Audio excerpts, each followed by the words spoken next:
What's up, Burdub Nation?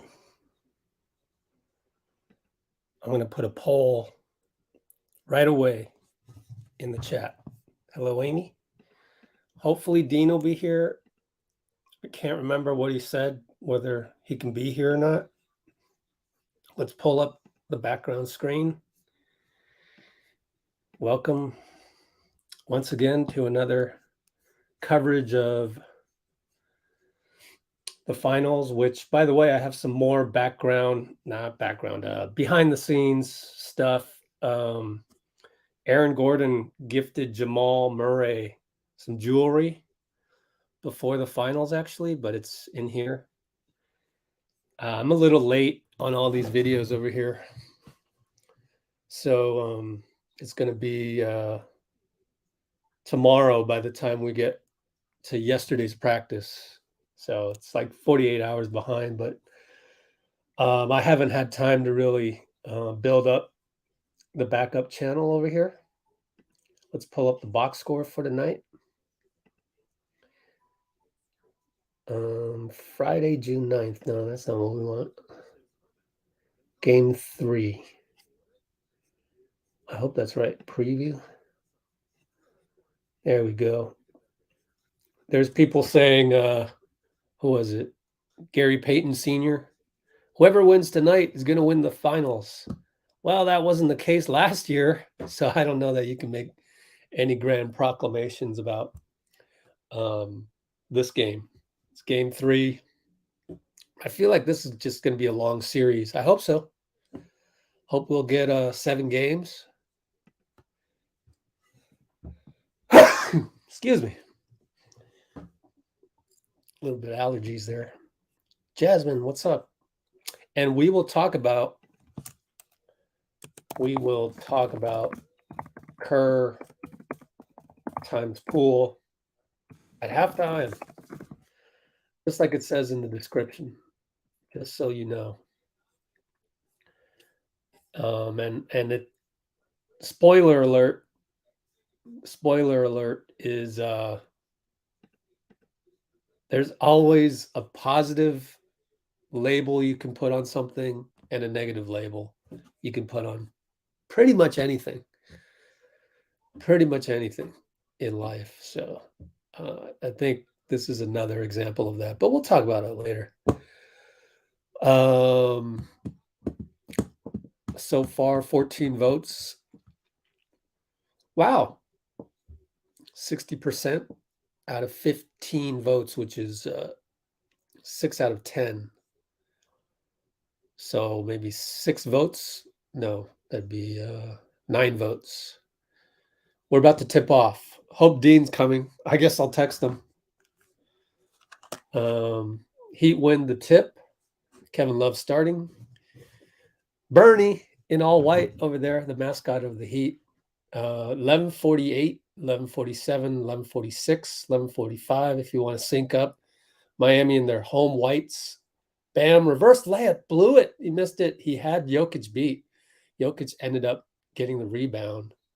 Kevin Love fouls Aaron Gordon in transition 5-on-4 as Jokic pushed the ball up.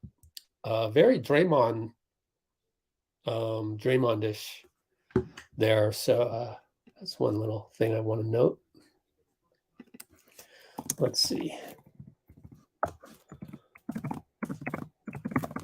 MPJ misses a 3. Catch and shoot.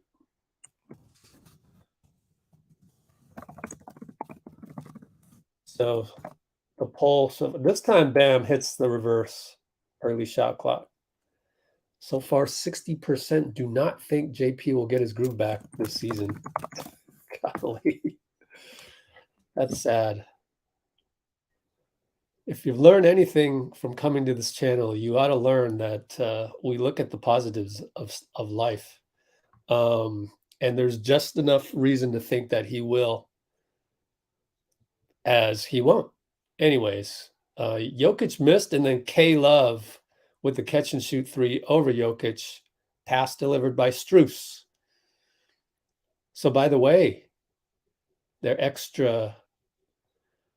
Did they start the same 5? I think they started the same 5 last time. Let's throw up the box score. But it's a rather bigger lineup because obviously with Love replacing Caleb Martin. Who was that? Was that Jamal getting a bank runner to stop the bleeding? 5-2 Miami. Caleb, oh, he's going to shoot it from the corner. Wanted a foul, no call. KCP was right on top of him.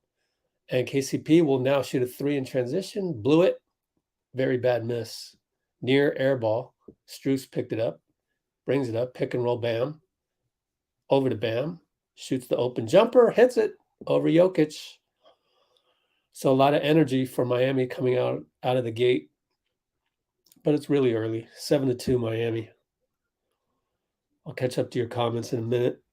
Still need to text Dean, see where the hell he's at.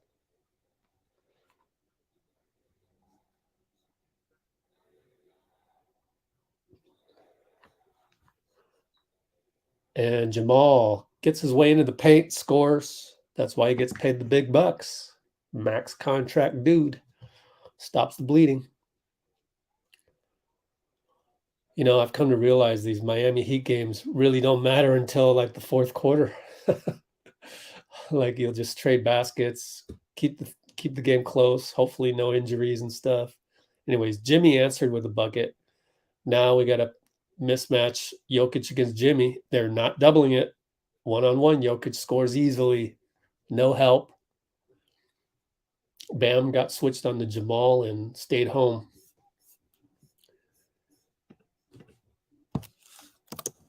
Jimmy now. Hesitation, nope. Missed the layup with Jokic helping out Jamal. Aaron Gordon finally hits Jamal, was open before that. Misses a 3. Probably should have passed that earlier. 9-6 Miami, 8:39 to go. Very fast-paced. I mean, relatively speaking. Fast-paced compared to the last 2 games. Bam's going to shoot with 8 on the shot clock. No good jumper, as they didn't really get anything going right there. Jamal brings it up against Jimmy. Gets to the baseline. Bam leaves him open. He hits the short little 10-foot jumper. And Jamal is cooking. He's already got 6 points, 3 for 4. Gabe Vincent and Bam do a pick and roll handoff. No good from 3, but Strus hustles to get the rebound. Over to Bam up top. Directing traffic. Strus pick and roll. Corner Gabe Vincent wide open. Jamal kind of shifted over. So Gabe made Jamal pay as they paid more attention to the Bam roll that time. Jamal going to keep taking over. No good. Jokic tip. Got it. Got the rebound. Amazing. 2 tips to himself. Back up to Jamal in the at top. Down to Aaron. Got pushed by Caleb. No call. Got it to Jamal. Easy bucket again. So Jamal has 8 of Denver's 10 points. Bam up top. Over Jimbo. Jimmy 1-on-1 against KCP. Jokic helps, but Jokic is a little late. Jimmy creates a free throw per usual. Pretty, oh gosh. This is ridiculous. Nick, just stick with us. With this, you'll come to realize that's an absurd take. Hope you stick with us and are in a mindset of learning rather than outrage. If the latter, might as well leave for Twitter.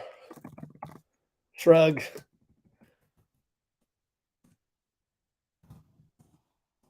So it's up to you, Nick. If you want to learn why what you just said is absolutely ridiculous, and no one on here would think that, because we understand Warriors culture. Oh, Jimmy just blocked Jamal. Stick around, Nick. But if you want to be outraged, if you want Kerr fired, this is not the channel for you. We are the 1% of 1% who actually know what's going on.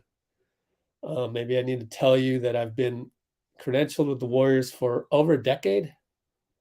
Oh, MPJ with the hanging in traffic bucket, feed by Jokic, who now has 4 rebounds and 1 assist. That's his first assist? Okay. Felt like more. Jimmy attacks, didn't get the call that time. Good job of the ref crew. Oh, great job by K Love to draw the charge. That's going to be Josh Tiven, one of the refs. The other ref is Tony Brothers, and they've put Eric Lewis on ice, unfortunately, because Twitter did cancel culture on Eric Lewis. Kevin Scott, he's a third tier ref, reffing the finals. Because, why not just put Scott Foster and the big boys in game 1, game 4, game 7? Just have them. You don't need to go this deep where you're asking Kevin Scott. I don't understand that. I mean, let's look at Kevin Scott for a sec. I want to get away from that one. NBRA.net, Kevin Scott. 11 seasons. That's nothing. He's a baby. You know what I'm saying? Is this the Korean guy? No. I forgot who the other Korean NBA ref. What was his name again? Evan Scott. Okay. This is Kevin Scott. Anyway. Time to catch up on the let's put the Warriors. By the way, man, there's a lot to talk about.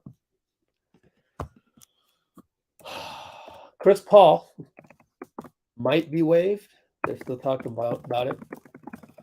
And the key thing here, as I put the salary cap table on the background screen, key thing, only 15 million of his 30 million salary is guaranteed. Can stretch the 15 million over 5 years, 3 million dead cap space per year, which is manageable. Does that make sense, everybody? So hopefully that made sense. You can read it in the description.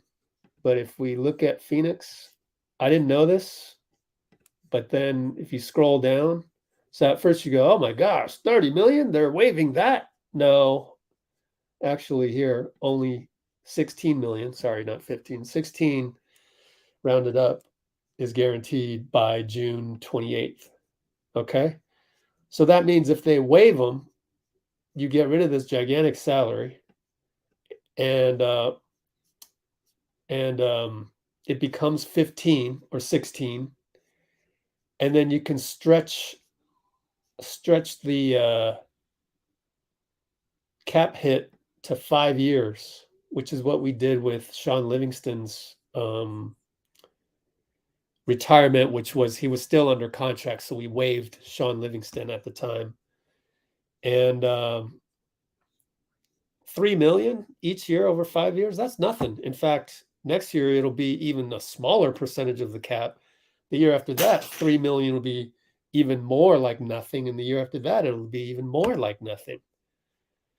So Chris Paul to Detroit, nah. Right now, more likely back with Phoenix than any other scenario. So that's what I'm trying to explain. If you just go look at Shams. Actually, you can just go look at Chris Paul. Let's look at his rumors, and you'll see. If he's waived, it opens up the full mid-level because they're no longer over the tax. So it's good that they sign him to the non-guaranteed with 15 million only guaranteed. So you could just go look at some of this stuff. Meanwhile, Strus on the possession, no good. Not a good layup looking there. Heat up 14-12 with Jokic shooting a 3 as they drop. No good. Bam, rebound. And we'll talk about those things during timeouts because we want to enjoy this live action basketball while we still have it.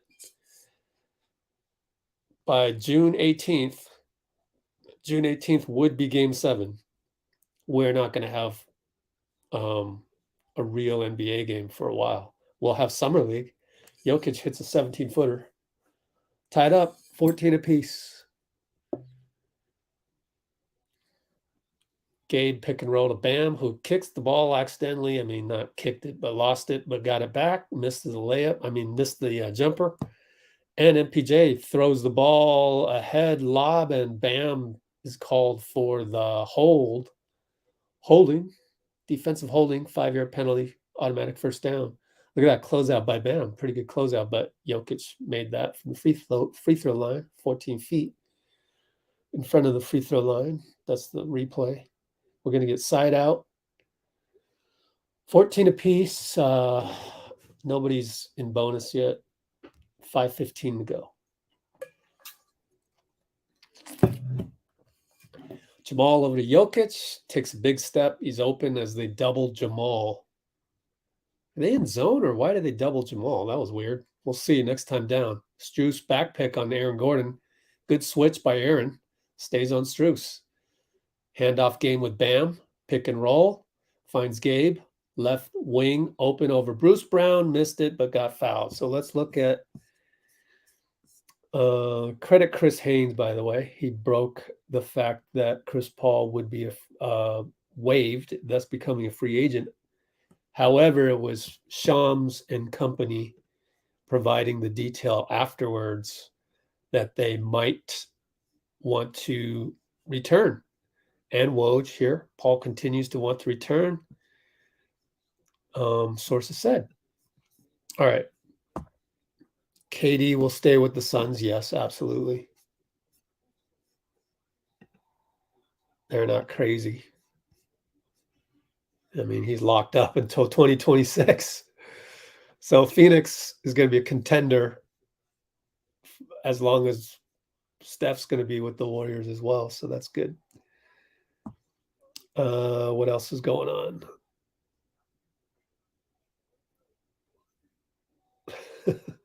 Yeah. Fire the bandwagon driver. What's up, Dean? What's up, Nicole? And Parth, obviously. Go back to the bandwagon. All right. Made both free throws. 16 apiece. 4:39 to go. We're getting a nice close game. No more blowouts. Jamal hopped a little bit. Carried his pivot foot travel. Mike Malone gives a encouraging clap. And Gabe Vincent versus Bruce Brown coming up as Denver's into their, let's see, missed 3 by Strus, I think. I'm trying to look at Denver's. So Bruce Brown came in for KCP. Jokic inside, post up against Kevin Love. Hook shot good. Let's look at KCP. Does he have 2 fouls? That's why he came out. Yep. That's why Bruce Brown came in. Butler against AG. AG tramples Bam.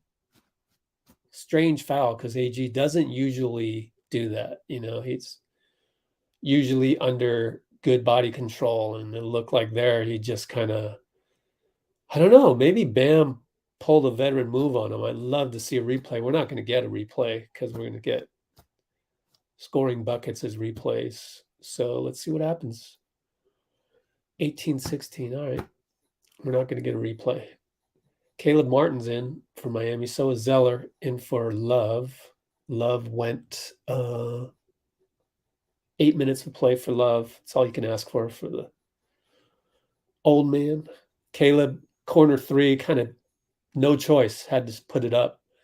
And Jokic another rebound, and he's got 6 rebounds, 2 assists. Jokic with the beautiful entry lead pass to Aaron Gordon, who then finishes over Caleb Martin strongly. Aaron's gotten real good at that role of just catching near the bucket and scoring the bucket. And nothing fancy, just do the dirty work. So we got Miami down by 4. Butler shoots a 3, wanted a foul on Christian Brown. It's pronounced Brown, I learned last game. No call. So Jamal, pick and roll. Jokic shoots the jumper. Back rim.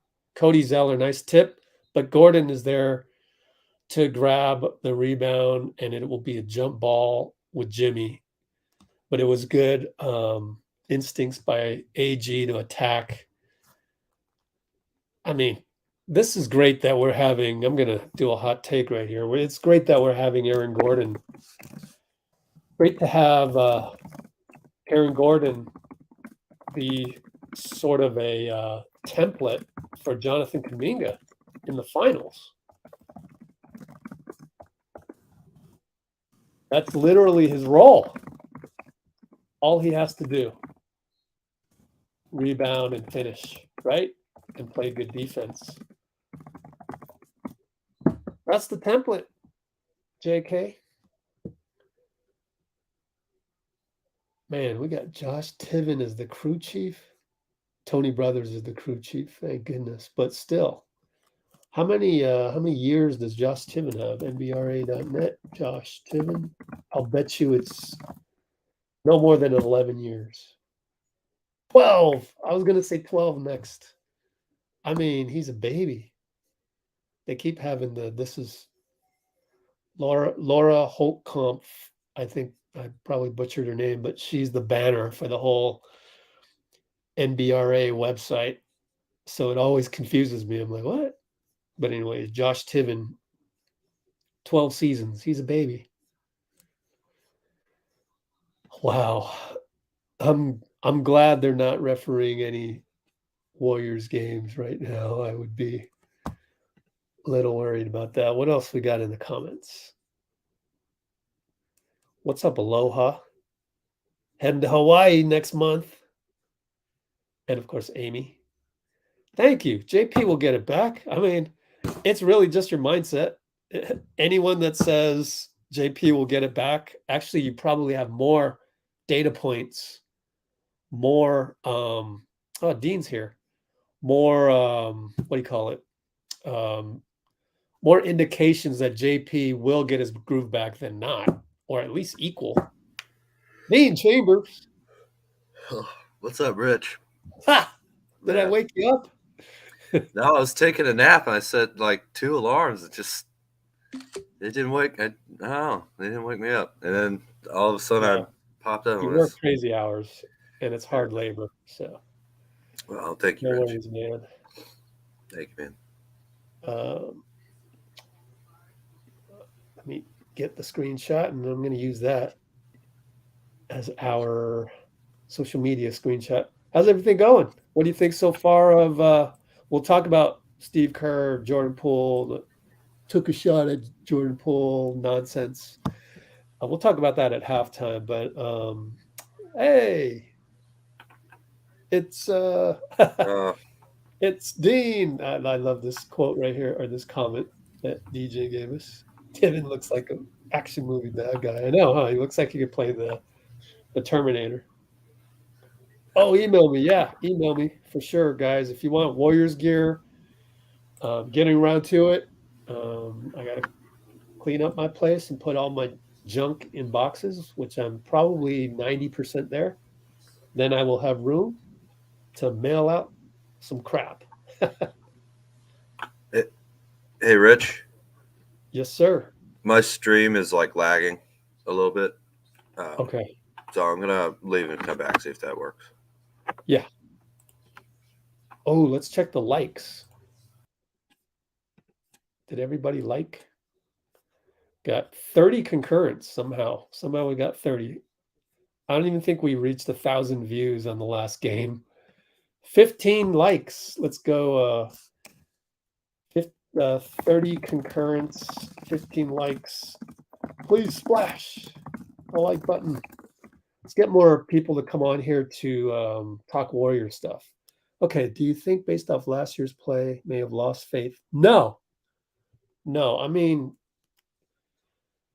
you can sit there and say, yeah, he's lost faith. I get it. You can, but I'm going to think positively. Again, I just think it comes down to whether you have a positive attitude about all this stuff. Bruce Brown misses a 3 badly. That was weird. I look up, he's shooting a 3 and it banks off and it's a brick. I don't think it was that late in the shot clock. Maybe it was. But anyway, 2016 Denver. I forgot to put the score up in the comments. Next time, Jimmy will post up Jamal. They ISO him. Bruce Brown shades over. No. Jokic shades over too late. Jokic should shade over way quicker than that. He's got Zeller. You don't need to worry about Zeller. I mean, relatively speaking, versus Bam. Man-to-man, Kyle Lowry's in there. He's guarding Bruce Brown. Jokic gets the ball from Jamal. Jamal will get an assist for that, but it's a jump hook. Good. Foul on Bruce Brown. That gives him 4 team fouls. Next one's bonus. They didn't put it up. Was one of these a charge? Maybe one of these was a charge. Yeah, it was. I remember there was a charge. I think on Gordon, maybe. No, because he doesn't have a turnover. It was on Contavious. Yep. That's how you can tell. Little tricks of the trade, my friends. Jimmy, turnaround bucket over Christian. Malone showing a lot of faith in the rookie, Christian Brown. Someone should ask him that. Did they have, maybe they've asked him that a million times. Why is it Brown and not Braun?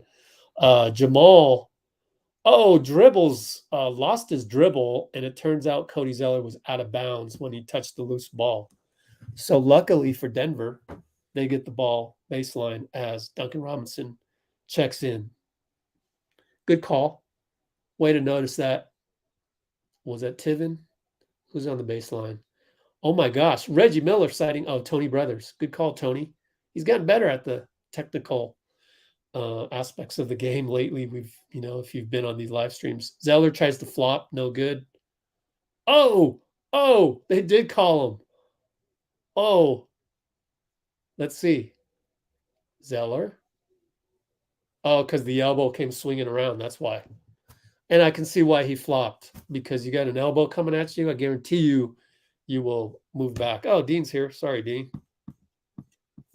Let me find my cursor. I lost my cursor. So there we go.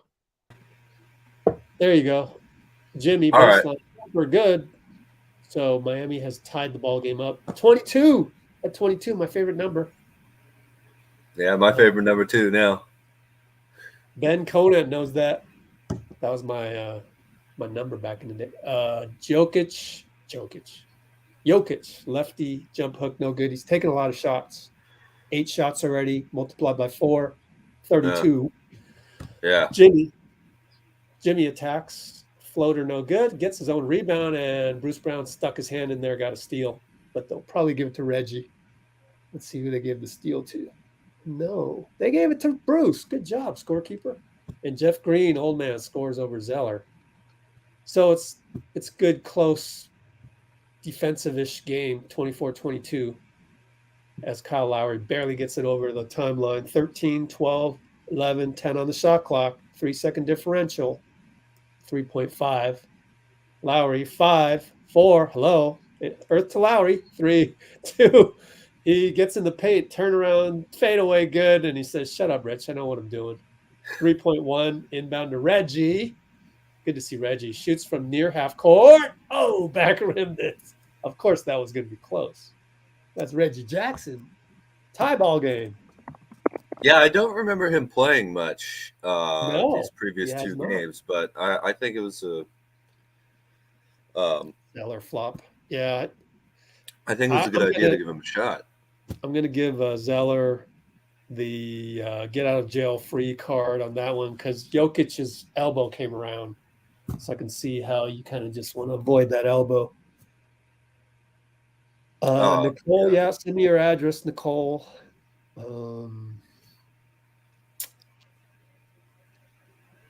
Ben. All right. What do you guys want to talk about? Dean, want to talk about anything other than we'll talk in depth? We'll dedicate the whole halftime to Steve Kerr and Jordan Poole and Kuminga. Yeah. Okay. Yep, Kuminga? Yes. That's absolutely correct. I actually got some intel that Lively is likely to be a lottery pick. So if he's going to be a lottery pick, why work out with the Warriors? They're at 19. You're not falling down to 19. That's not happening. Love to Warriors. That'd be kind of cool, wouldn't it? And we do have Klay Thompson could do some recruiting there. I don't know. We'll see. We'll It see. is. It is a little harder that he's on a team and playing in the finals right now. Of course. Yeah, don't recruit him now. Don't bother him right now. He's busy. Yeah. Yeah. I have something to do. Oh yeah. Okay. Oh, I Maybe forgot. later. Clay's like, oh yeah, huh? Yeah. Wait, what? I I'm not saw there. Andre Oh yeah, Iguodala. right. Andre was on his podcast and said that Klay hit him up to go play some golf. He's Yeah. like, oh yeah, Yeah. huh? We're out of the playoffs. Damn. Yeah. That he said that's when it really hit, I think, is when Klay, because he Yeah. was like, oh man, Klay is bored. He's used to, I mean, for 6 seasons in a row when Klay was playing, we made the finals, you know? So yeah, I can see that. And the other two is rehabbing, obviously, all year long. So oh no, Nicole. Oh man. I'm just terrible. Oh I'm so man. sorry. Yeah. I don't think people don't. I think people don't take that seriously enough. Like, the grief of losing a pet, an animal buddy. But that can be really, really hard. I know it was very hard for me when my childhood cat, I heard that he died. He was in Utah and I was here in California, so I wasn't there. But that's really tough. I'm sorry about that.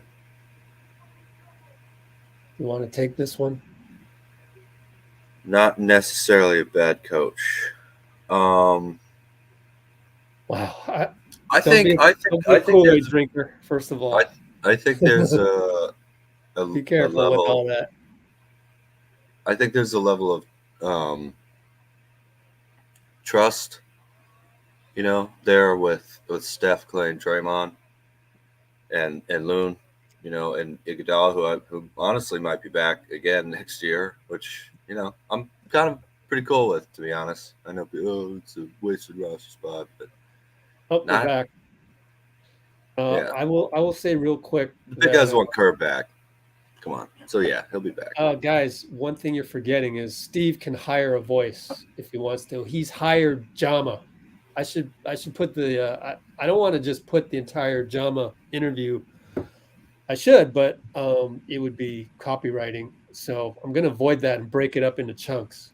But sure, yeah. Jama is your guy. That is the new voice. I mean, Steve knows when to shut up. So this whole thing about, we need a new voice on Steve Kerr, that take doesn't work on Steve. He's already got that figured out. He just brings in people, whether it was Mike Brown, Jama.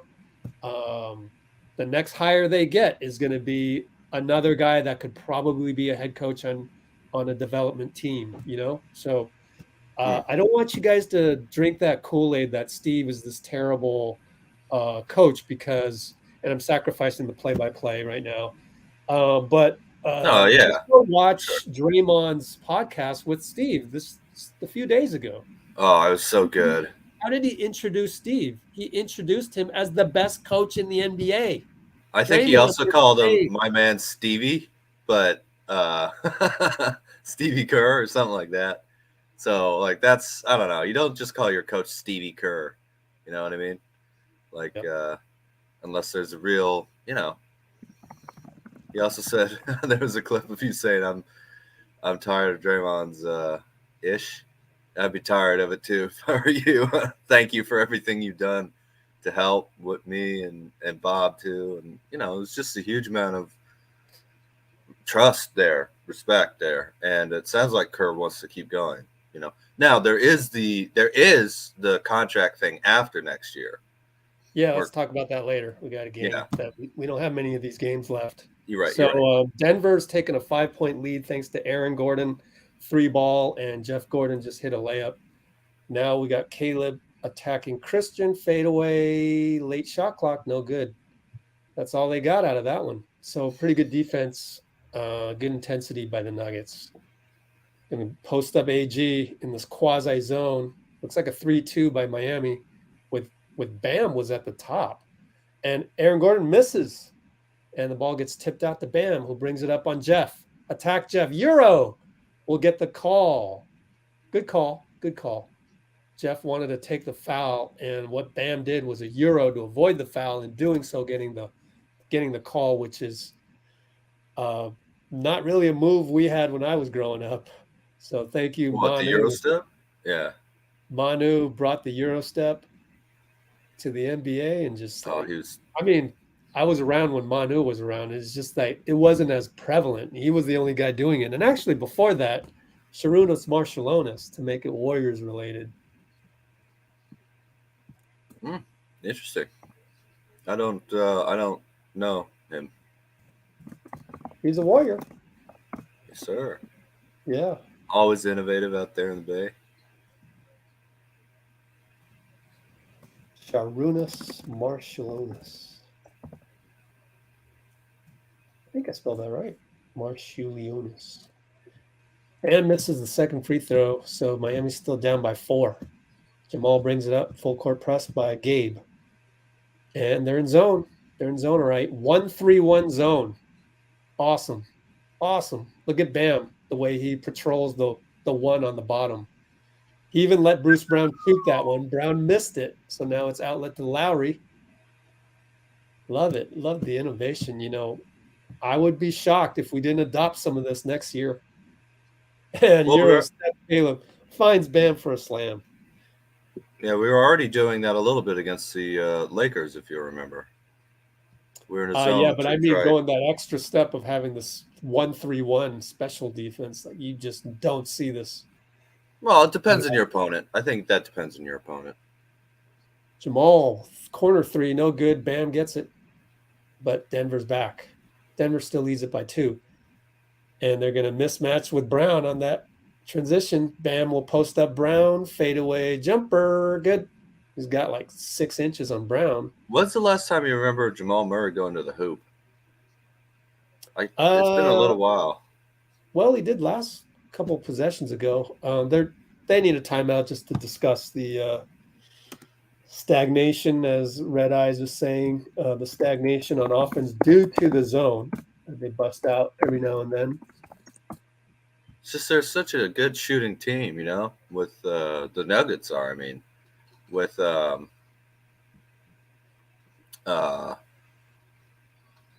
you know, such great passers that you would think the zone wouldn't be too so detrimental as it's been, you know. But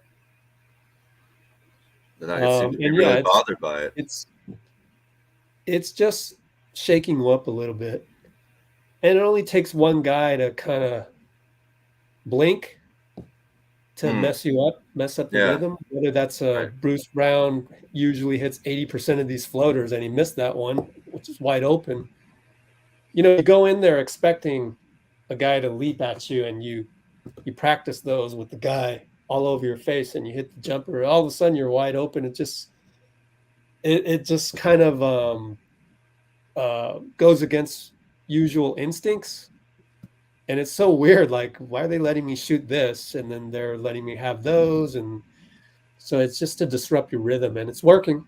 It's working, but it's still a tie ball game. We've got a lot of time. I think the Nuggets will figure that out at some point. That's why we play 7-game series. So definitely. We'll see. It should be fun to watch. And then DJ PYBK talk about in the Philippines. Yeah. You're absolutely right, because I've seen it in my basketball leagues, especially with the Filipino teams that don't have anybody over 6 feet. Okay, so they you see it all the time, and that's usually why, is because teams are smaller. And I don't know, in local Philippines amateur basketball, probably not a lot of tall people randomly, right? So probably no choice but to go a little zone. And it's fun. It's fun to watch. It's so many styles of basketball out there. Yeah. And PJ's struggling. He would be the one that might have trouble with all this, because he's the newbie. You know, he's the youngest of all these guys. Interesting. How old is he? 24? Oh, 24? and Jokic isn't in the game. Yeah, good call on that one. Oh, nice. Michael Porter Jr. is 24. Need a guy at the free throw line. Yeah, that's how you beat a zone. Just have somebody right there. Well, you get to the center and then either Maybe they attack. call timeout to get Jokic in there. See, 13 minutes, and you have 9 minutes left. What is that? Still want to rest him a little bit. You don't want to give him 9 more minutes to give him. Yeah, 44 might be a little high. Maybe yeah. two more minutes of rest. Yeah, I think so. Well, yeah, he's back out there. I think I'm a little ahead of you, by the way, Rich, but that's okay. Are you able to pause? No, it's still on okay. cable. Let me see if I'm live. I am live according to YouTube. Oh, Jamal falls. There's a collision with him and Caleb. Oh, it's Vincent. With Gabe. Yeah. It will be a foul on Gabe, it looks like, because Spoelstra's beside himself. Let's see. Jamal, here's the replay. Oh, he pushed off on Gabe. Should be. And Jamal fell awkwardly. Yeesh.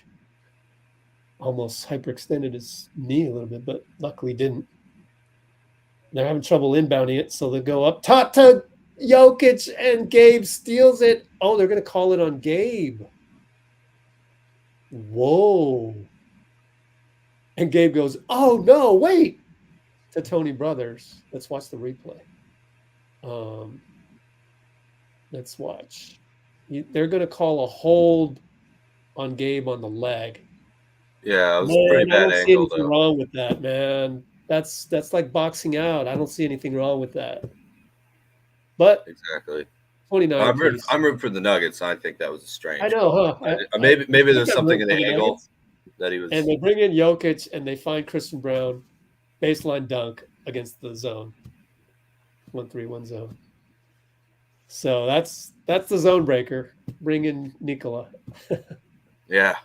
Hey, we found a way to affect your zone. Put in one of the best players in the league. I feel like Ricola should do an endorsement with Nicola. Yeah. Oh, Caleb for 3. Corner. So Miami's back up by 1. They are sticking with the zone, and Christian Brown says, oh, I can break the zone. Sheesh.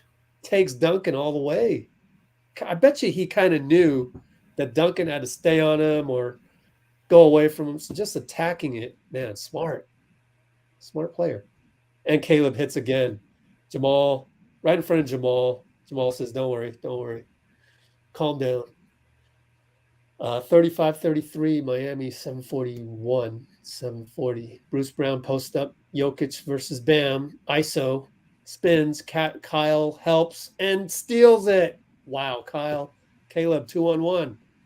And scores a reverse. Beautiful finish by Caleb.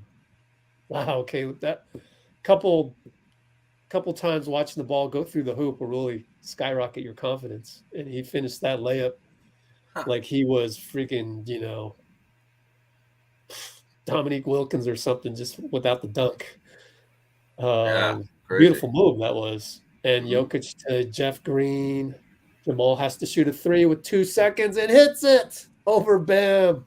That's what they get paid the big bucks for. Wow, what a game. 1 point lead for Miami. Pick and roll Kyle. Over to Caleb. He's hot. Jamal lets him shoot it. No good. Kind of gamble there. Hope he misses. Bruce Brown attacks. No call. They got the call. Yep, Tony Brothers gave him the call. Caleb. Good move by Bruce. I mean, he had him downhill, and that's what you do. Go immediately to the rim, get the call 9 times out of 10.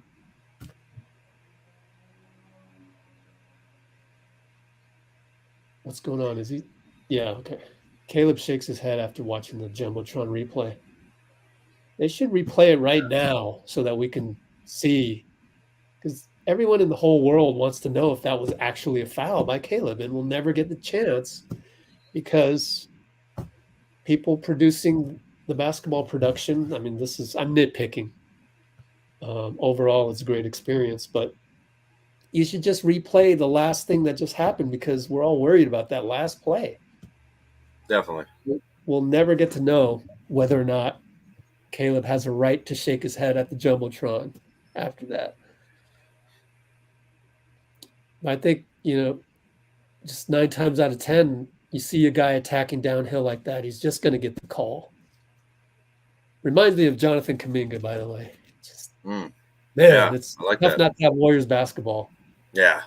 Like, just get you downhill, and we'll worry about the consequences later. And quite frankly, 1 out of 6 calls, 5 calls that I see Kuminga get, I kind of go, whoa, okay, I'll take it. Just because he's got him downhill, he's got the court tilted, and you got the 6'7" body.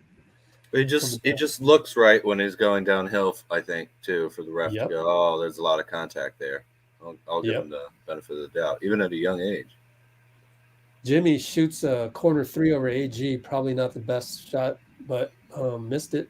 And Denver's up 1. Pick and roll Jokic, Jamal. Good coverage by Bam. That's how you do that. Bruce Brown misses a corner 3, wanted a foul. That's not enough. That goes both ways, Bruce. You're going to shoot a corner 3, and it doesn't look like anything. So we go back to Jimmy, reset up top against Jamal, 1-on-1, left side, uses that amazing footwork, misses the banker. Aaron Gordon comes in and rebounds. I said earlier, I don't think you were on. I said, it's good to have Aaron Gordon in the finals because it gives Jonathan Kuminga the exact template of what he needs to do next year.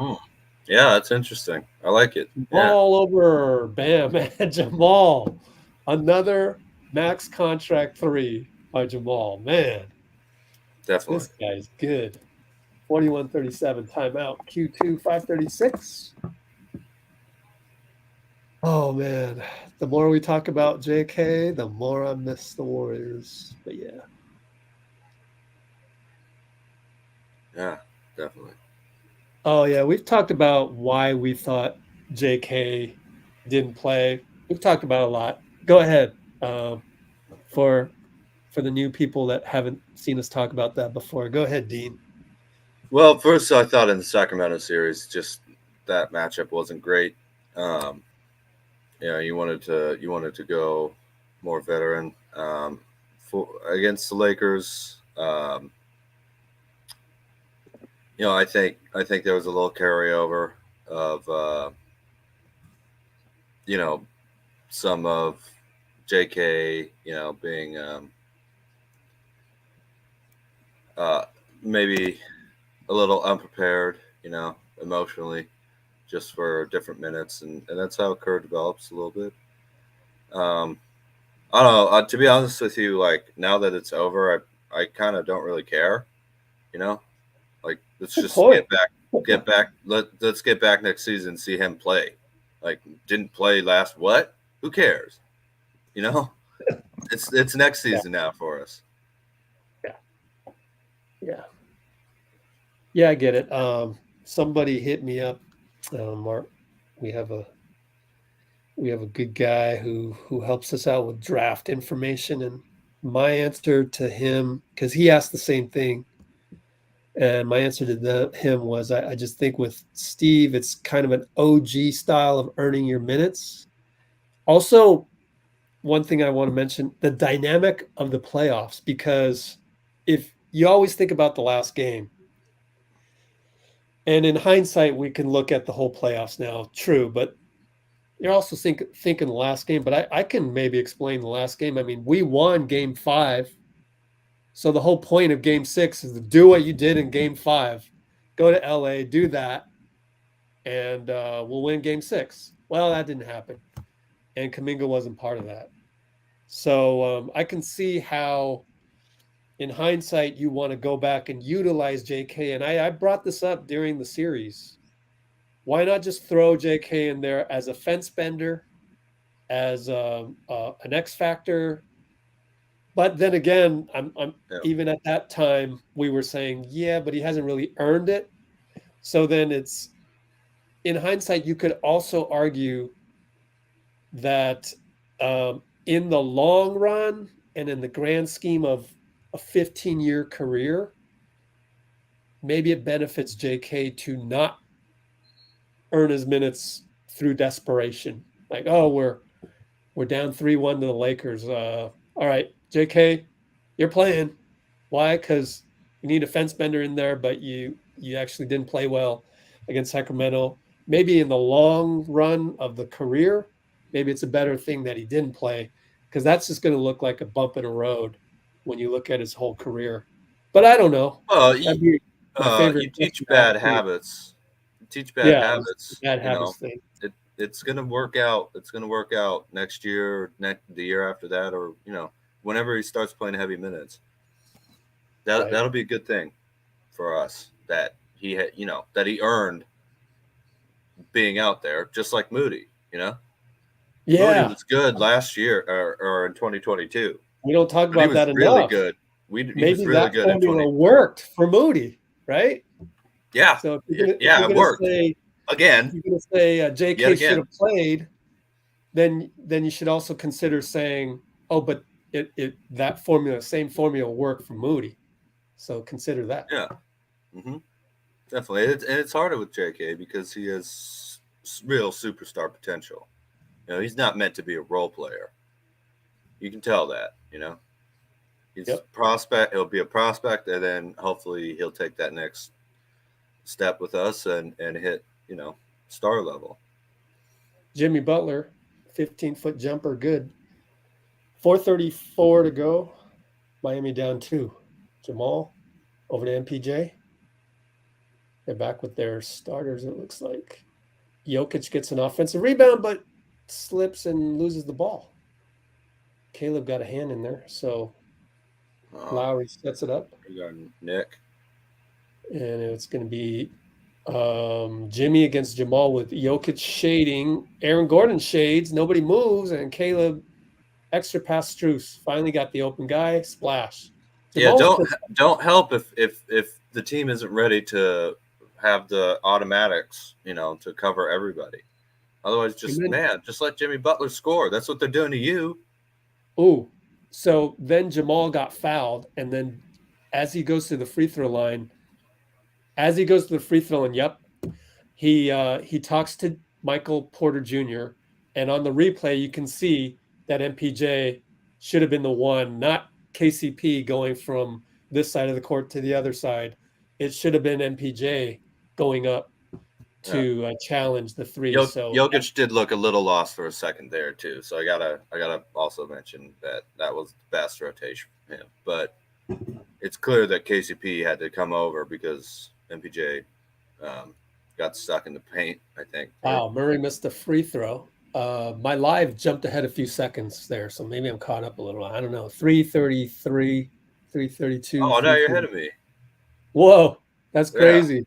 Yeah, I mean, strange. Only by like 3 seconds, though. All right, I'll hold it up at backdoor. Caleb Martin reverse layup. Bam! Put the two-handed put back over Jokic.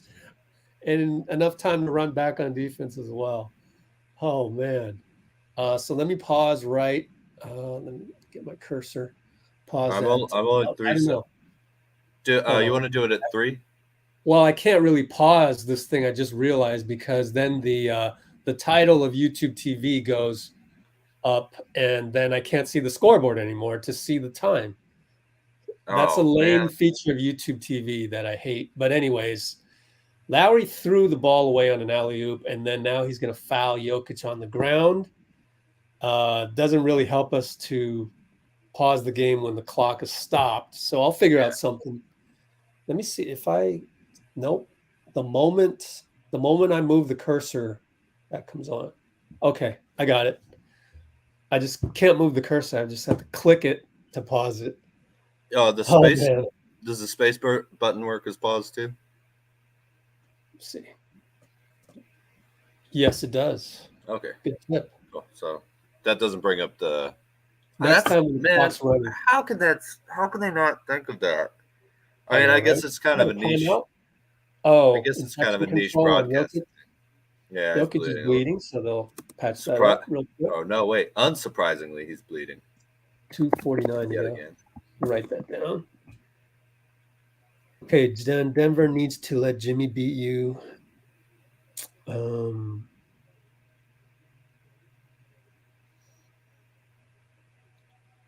let Jokic and Murray shoot back. What does that mean?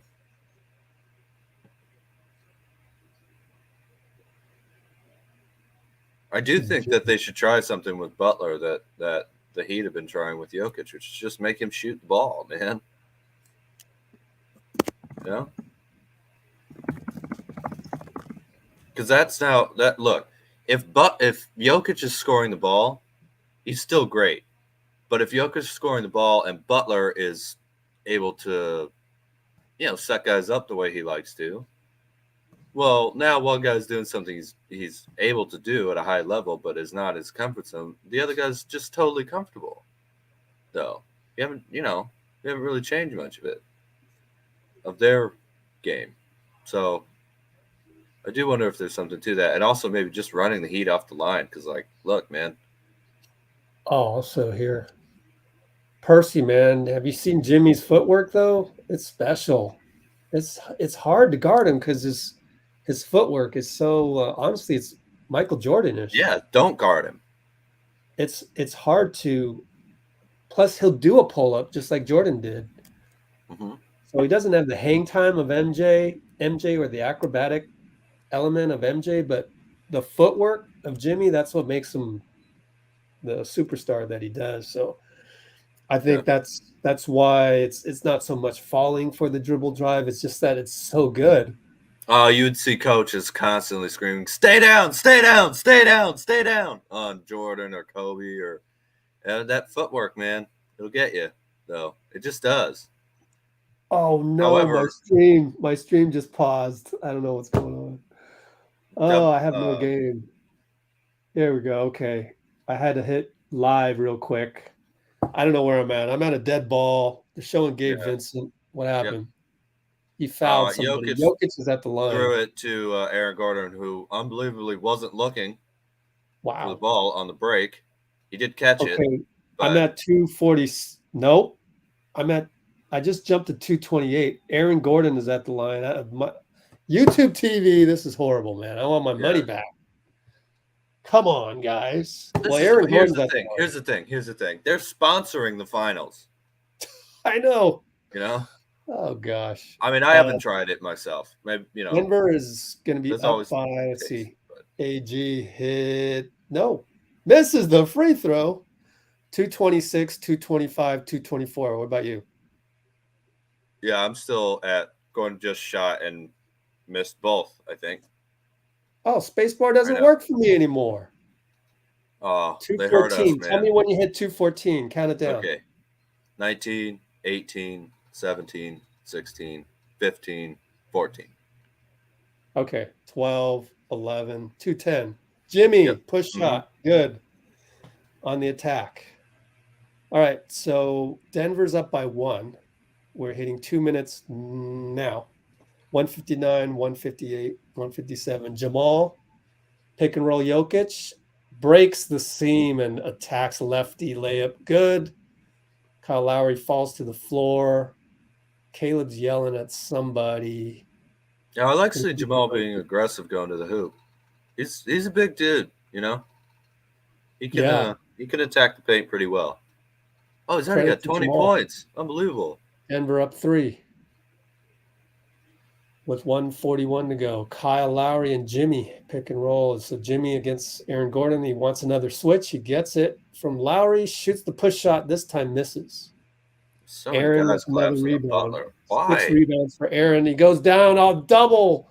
Yep. Fisted. Slam dunk. Oh, that's what you can't forget that he does that.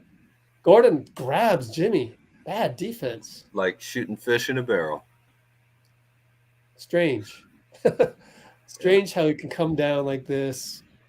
Two-handed dunk as Strus shaded over to the corner. Should have stayed home.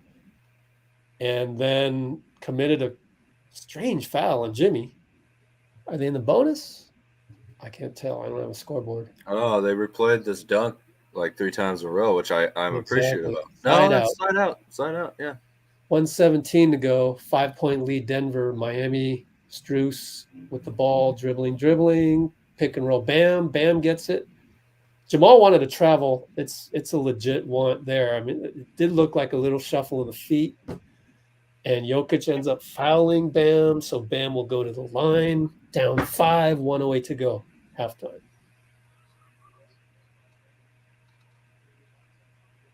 You know, I love that foul from Jokic. I love that foul in terms of you just bodied me from Bam. All right, fine. I'm gonna hack the hell out of you. You force some pain on me, force it right back. That's only a second foul. I love that. You know, that was one of the things my Yeah. dad kind of taught me that I never really. I was more the finesse. You know, don't really reach in, but stay in front and drew charges and stuff. So I would draw charges and not so much get steals and stuff. But one of the things my dad was great at was when you had him beat, he would foul you and he would foul you hard on the wrist. Yeah. That's one of the best things you can do as a defender. Well, I was listening to someone talking about like who's the kind of enforcer or personality on the Nuggets, you know? Who's the really tough guy who's like I think they were saying like why, you know, when's the last time the Heat have had a hard foul? Well, I don't think he mentioned it, but it's Jokic, man. Yeah. He's the toughest guy probably on the court, really. Even Butler, you know. He's the biggest guy. Yeah, and just speaking of which, Butler against Jokic finds Bam, and you see how Jokic swiped down there, but he knew he was going to miss it, just to make Bam think that swipe is coming. I might feel some pain. I might anticipate some pain. It's just smart. You know, I don't want to say dirty, but physical defense. Oh, Lowry pushed Jokic. It was so obvious. It's comedic. Forearm in the back. Of course, Jokic probably fought. It is a little bit like an elephant running away from a mouse, you know? Let's see this. Yeah, not the best camera angle there, but yeah, not the best camera angle. And sure, of course, Jokic flopped a little bit, but that's the thing. This guy is like, how many 7-footers with whatever his weight is, have the agility to like kind of go, oh, he's doing this. Let me make it obvious. Oh, here we go. Oh, I think he tripped him. He tripped him a little bit, I think, too. Caleb? Yeah. Was the foul on Lowry or Caleb? I think that was Lowry. One Third foul player on with Lowry, 10, 10, and 5.5. In the last 21. I have to look at the play-by-play, but I don't want to get spoiled. 17 seconds. Denver takes a 5-point lead, and we haven't really mentioned it yet. Great performance by Denver. Come out here, go to Miami. You're up by 5 with 12 seconds to go. Wow. Lowry gets the switch against KCP. Back to Jimmy. Here we go. Jimmy against Jamal. One-on-one left side. Dancing, spin. Lowry up top open. Missed it at the buzzer. Missed the 3. All right. So Robotics is saying it was Caleb. It was Caleb Martin, yeah. That's what it says. Oh, it was? Cool. Thanks, guys. Yeah. Cool. Then they didn't really call the flop. Good job by the ref, man. Good job. Was that okay? I'll be back. I'll be back in a minute, Rich. Okay. All right. Cool. Let's see.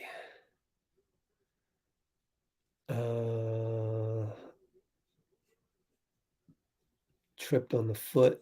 Yep. Nicole's losing respect for Jokic. I don't really. I don't. I think he's just really smart. Denver defense in the second has been atrocious. I don't know. I wasn't paying too closely in the second quarter, unfortunately. I don't think it was atrocious. They're up by 5, 48. Ended up being 48. Let's look at the summary for the quarter-by-quarter score. 24 points, 24 and 24. That's not bad. Overall, can't be mad at that. The way they collapse. Okay.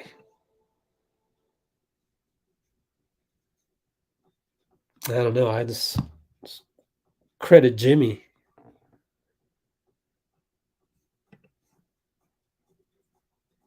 Not getting minutes was the postseason story. Yeah.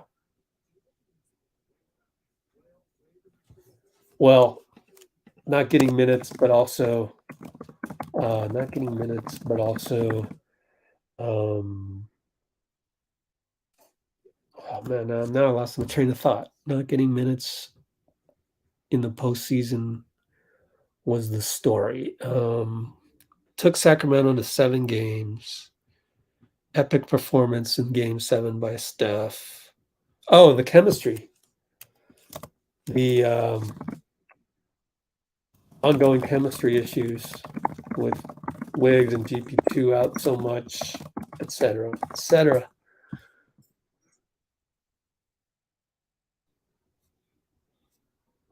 What else are we talking about? I want to get Dean back on here so we can talk about the Kerr Poole incident. Flopping tech roll. Yeah, that's good. That's good.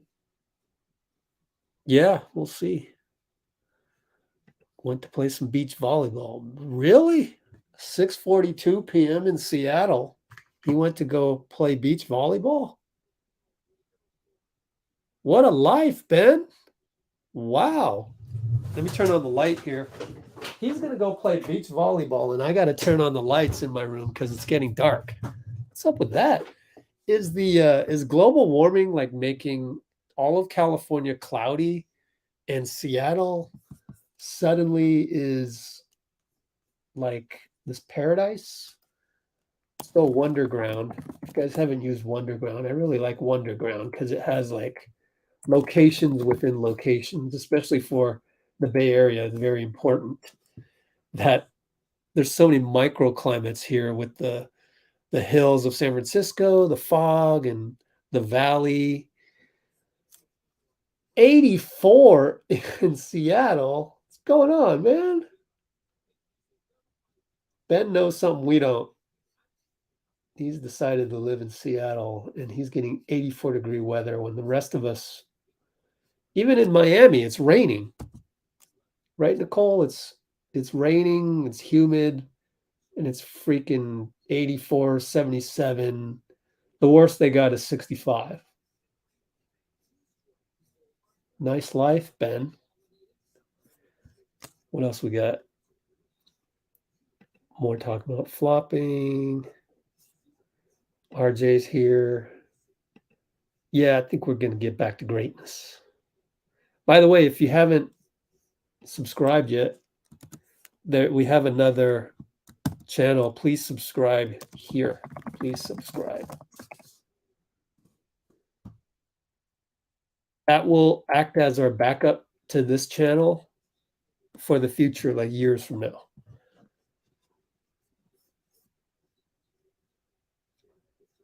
Run it back. Yeah, we'll see. We'll see. Let's see. Run it back, but also I trust the new GM, probably Dunleavy, and his team. Kirk has been assistant. Kirk has held assistant GM title since 2015. He's been around the block. So I trust our management. Let's see. Yeah, Parth says Jokic's flopping is not as bad as Dennis Schroeder, for sure. What else? Yeah, we might not be able to keep Dante. Yep. JaMychal has been rumored to be gone. Wow. Really? I haven't heard that. Where did you hear that? Don't say Warriors Twitter, please. JaMychal missed almost 2 months. So can't really say if he was bad or good. It was flashes.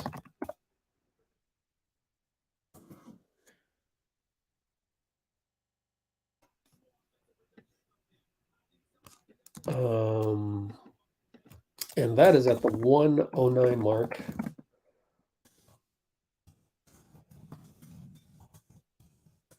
JaMychal Green. Comment on that. So we have timestamps in the description in case anybody wants to check that out. But I like it. I like how you have the confidence that we can just run it back. I think so too. I mean, you look at this roster, it's pretty deep, even if you take Dante out of there. That's why I do think Jordan Poole will play better. And the regular season's different than the playoffs as well, and et cetera, et cetera. We won't have to play the Lakers 82 times. And even if we do, we'll figure something out. I just think you got to remember we lost in 6 to the Lakers with Wiggins having a broken rib. Don't forget that. So we lost to the Lakers in game 6. We're not playing them 82 times in 2023-24, right? It's the matchups were not in our favor. Wiggs had a broken rib. GP2 was just getting into rhythm and starting. And JK was suboptimal. So, man, if you gave us a whole regular season, knock on wood, injuries, barring injuries which are not under anybody's control, we run it back.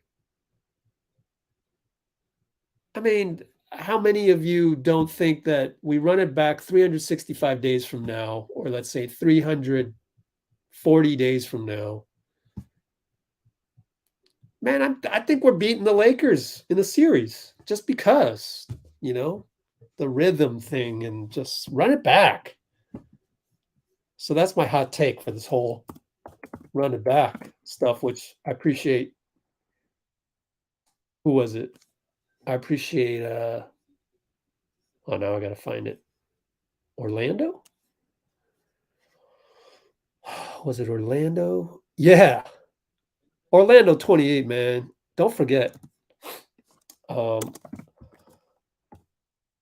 PSA. I'm clearing out my house, so please email me and check the description for the links to my Warriors swag I want to give away. So email me, and that will establish the connection, whether or not you see the Google Drive URLs, which aren't on there yet. Let me finish typing this. If we were to run it back and play the Lakers 345 days from now, who here doesn't think we'll win that series? With the exact same rosters, right? That's the confidence that we have in our squad. We don't need to trade this, trade that, trade the other thing, get a big man, et cetera, et cetera. We just need to play better because we know that was not our best chemistry. Also, Wiggins had a broken rib. And we beat the Lakers. We just roll it right back. I mean, not tomorrow. We still need a whole season to get JK into that mode of, just be the next Aaron Gordon, and you're fine. And when Draymond retires, you can be the next Kawhi. You can be the next power forward version of Kawhi Leonard. But you got to wait until this era kind of closes, because right now the ball is going to these 4 guys first.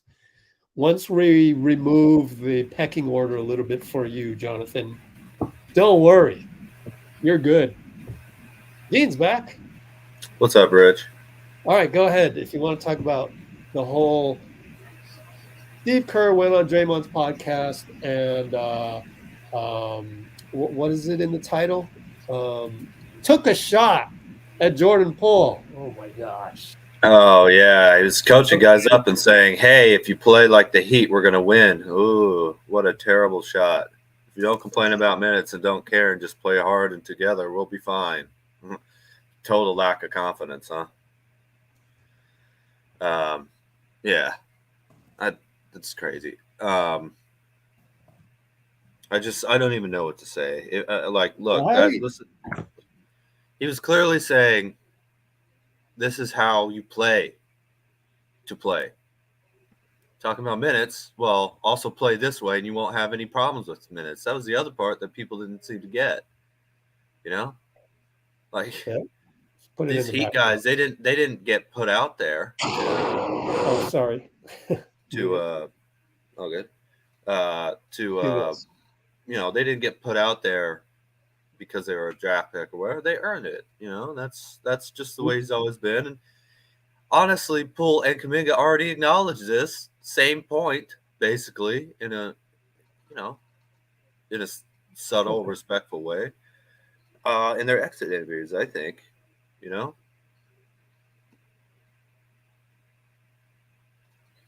Where's Steve? That's not the right one. Yeah, and the other thing I wanted to say you're was, at 1 of 97. Oh, there we go. Yeah, I'm back here. So the other thing I wanted to say on this whole Kerr took a shot at Jordan Poole nonsense is that honestly, I know this team so well. Do you really think Steve hasn't talked about this with Jordan Poole? He's already talked about it with him and Jonathan Kuminga. Multiple times, hey, look, I would imagine. Yeah, and throughout the season, like you can't be moping going to the bench. That body language counts, and this, that, and the other thing. And it's these. I mean, if these kids weren't so talented, wouldn't be a problem, right? I think let's be reminded that for all the struggles they're going through, it's really just meshing in with all these Hall of Famers and guys with 4 rings on their fingers and stuff. It's not easy. It's not easy. I go back, I look at my own basketball experience. I remember one time in the vaunted Japanese league up here in Northern California, I always wanted to play in the top level league. But to do that, you better bring some pieces. And one season, I was lucky enough. I had 2 guys from the best team in San Francisco, because for some reason, the best team in San Francisco wasn't playing that season. I don't even know why. So I got to pick up 2 of their guys. And we played the team from San Jose that was so good. San Jose Kids. They're run and gun. They kind of predated the Splash Brothers, man. They love a bunch of small guys, but they move the ball around so quickly. Anyways, I happen to be the tallest guy on the team. So for that one game against them, I had to play power forward. Plus, I got hit in the eye, so I had to wear goggles. Like that was around the time that I'd nearly gotten blinded in the rec league game, and so the San Jose Kids, they had this one like super humongous linebacker guy. So I had to match up against him down low. So every time we had a guy named Conan Chi. He played professionally in Taiwan. When you play professionally, this was my firsthand experience. Hey, Rich, it looks like we're about to be back. I do want to mention, though, that there are some things in the upcoming CBA, particularly starting in 24-25, not next year, but 24-25, that actually might really affect the team. Save it for after the final buzzer. All right. We're going to be here. Okay. Well, anyways, to finish my story, I had to play out of position. I had to play the 5. Just like JK. It can be done, but it takes a mentality. It's difficult, yeah. Anyways, we're back. At least my stream is back. I'm back at too. 11:50. Don't get shit. Yep. So we're still like that. Up by 7. 11:43, 11:42. And Bam over to Strus, catch and shoot over Jamal. Back rimmed it, no good. Gordon will bring it up. 11:27, 11:26, 11:25. Yep. Jokic will find Gordon. He spins on Gabe. He's taller than him, so he'll shoot it, but it goes in and out. Love rebound. That was a really nice pass. Wolstra barks out this or whatever this is. Pick and roll. Nope. Handoff with Bam and Gabe. And Michael Porter Jr. holds Bam on the roll. And it will be a foul on MPJ. It will be his second. No, his first. Well, 36 points already. Pretty crazy. Jokic already has 7 assists. That's definitely what the Nuggets want, you know? And a miss by Strus. MPJ brings it up. 3-on-3. Extra pass to Jamal. He attacks. Swings it to MPJ for 3 in and out. Love wanted to do a touchdown pass. Nope. Outlet to Gabe. Gabe down low. Bam. Working against MPJ. I mean, that's Jimmy. That's not Bam. Strus gets the kick out, but he airballs it. MPJ will get a free rebound. That's his 5th. See, they didn't double so hard in Butler, and it allowed them to close out much more quickly. Jokic fakes the 3, and did he even make that, or was that Gordon? Alley-oop to Aaron Gordon. Just faked out Bam completely. Yeah. That caused the court to tilt. Love definitely. Extra pass Jimmy, but Jamal reaches in, steals it, finds KCP on the break for 3. No good. Jamal with the Steph Curry rebound. It's going to be a jump ball against Love. Eric Spoelstra wants a kick. Oh, Jamal jammed his finger in the process. So he's dealing with it. He's okay. Just shake it off. Oh, that's standard. You know, we've all had that.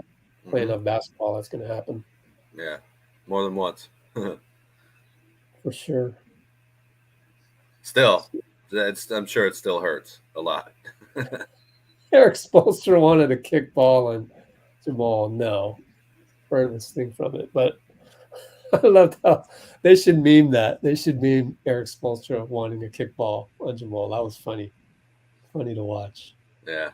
Jamal pick and roll. Jokic turns the corner, draws 3 guys, and finds Aaron. Beautiful. And not Spo. They fall behind 11. Denver, 59. The great thing about the Nuggets, I think, the kind of little Denver Warriors part of them is everyone on their team is a really good passer. It feels like, you know, or almost everybody is. It's not just Jokic; it's the whole team, you know. All right, I got to go to social media, post the link. So if you can take care of the commenters while I'm doing this. Yeah.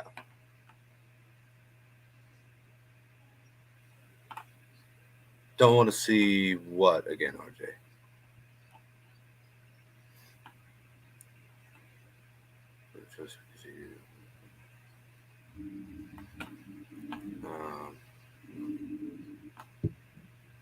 What if Poole doesn't want to be on the team anymore? Well, does the team trade him, or do we keep him? I guess probably you try and, you know, look, if it gets to that point, then yeah, okay, well, we'll try and find the best trade we can for you. Has it gotten to that point, or are we just drinking social media Kool-Aid? Exactly. I haven't heard anything like that at all.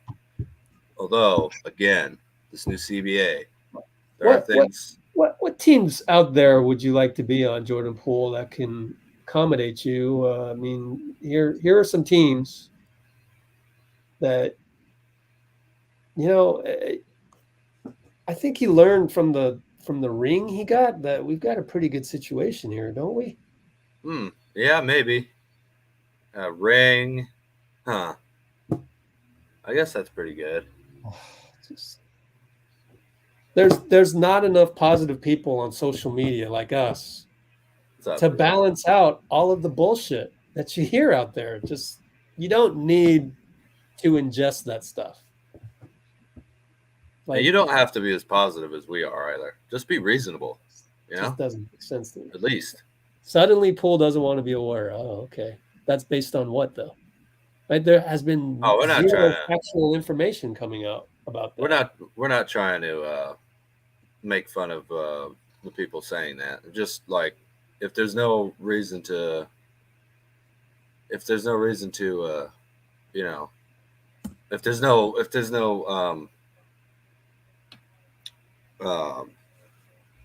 evidence or any reports or anything like that, like what, well then I don't know. I think Jordan Poole's trying to probably just come back and hopefully prove people wrong about what they said about him. So yeah, I mean, I haven't heard anything like that at all.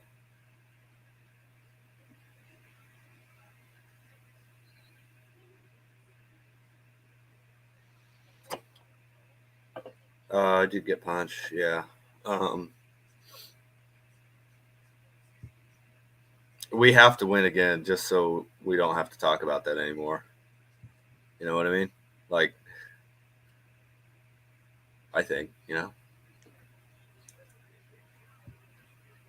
Really, the only difference with that and other skirmishes in past basketball environments is that was put on TMZ. Immediately, Butler scores. In other past punching incidents? The only reason that we still talk about that is because there's video of it. Yeah. Everything else. So Miami scores twice. Yep, and the Nuggets just turned it right over to him. Here you go. We're ahead by a little bit too much.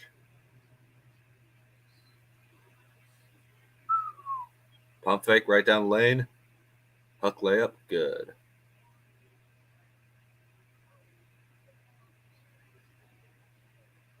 Do you want me to do the play-by-play, Rich? Sure. If you want to do for a couple sequences, I'm almost done. Oh, okay. Well, Butler finds Adebayo, who hits his favorite shot in the world, the mid-range jump shot, is now 61-54. Nuggets started off pretty well this quarter and then have lost a little bit of mental focus coming out of that timeout.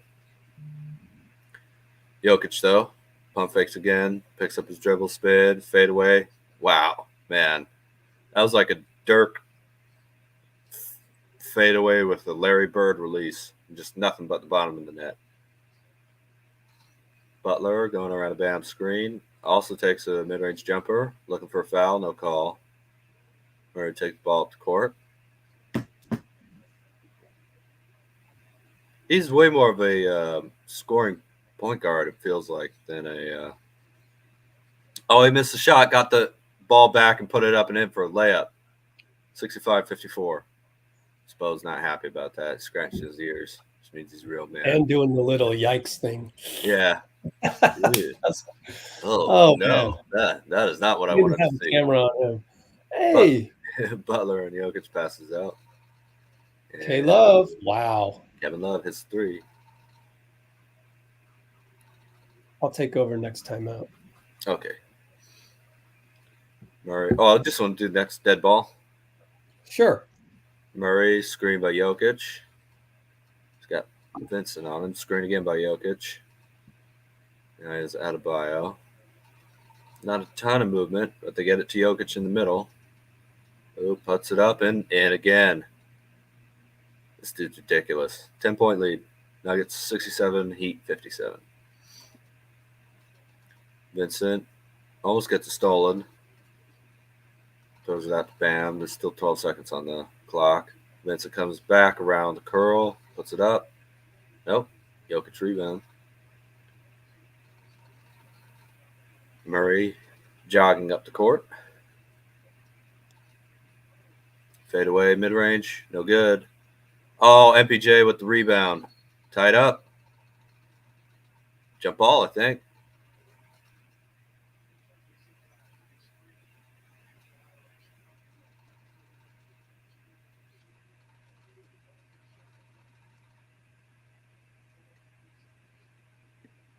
Oh yeah, Dina gone.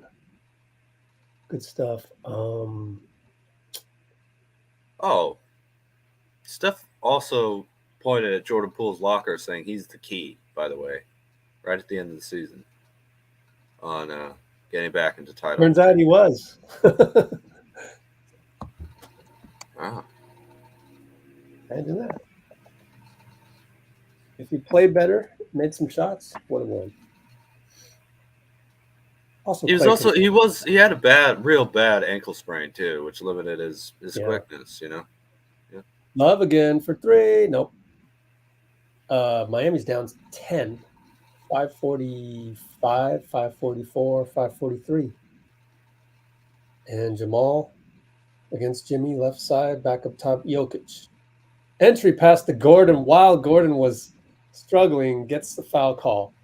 Again, he wasn't looking. Jokic threw to him, and he still caught it. That's twice that I've seen that. That's incredible. Just, I wonder how long Aaron Gordon's hair would be if it just got completely. Those are dreads, right? So maybe he can't. Chemistry that Jokic has with his teammates. Oh yeah. Very, very impressive.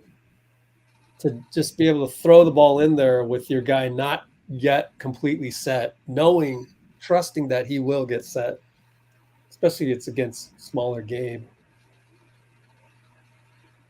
Definitely. And also, he's just got very quick instincts. Because the last time, he really had no idea the ball was coming until he saw a flash of orange in the side of his eye. He still got it. It's crazy. Right. Good hands, always important in a big man. Down 11. Bam.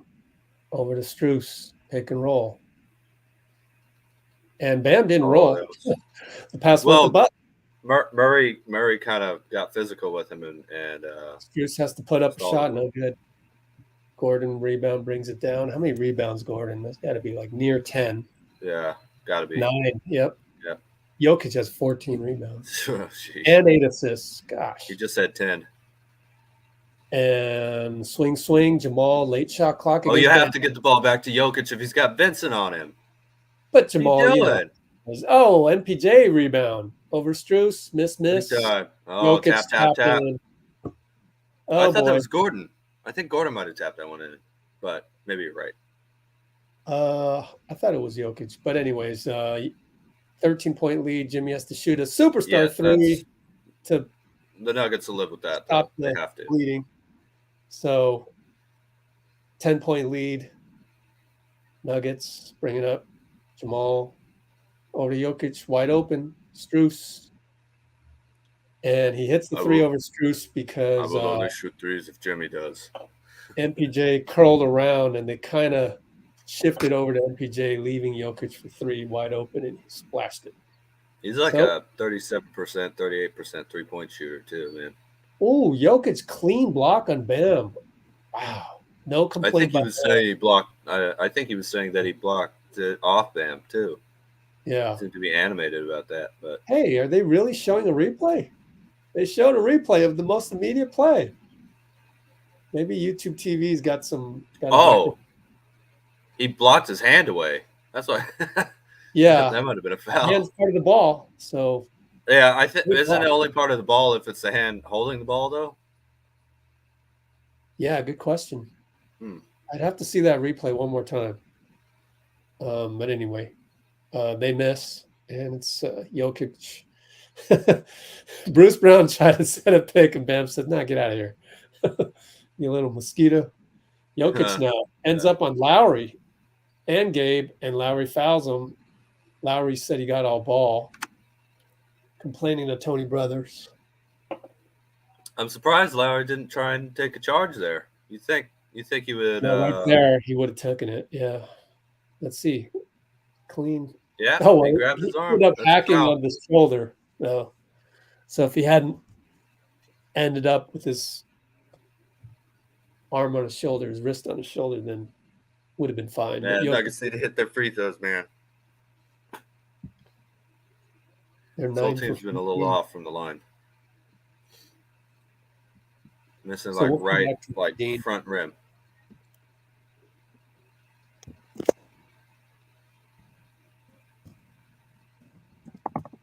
What did you say, Rich? 8?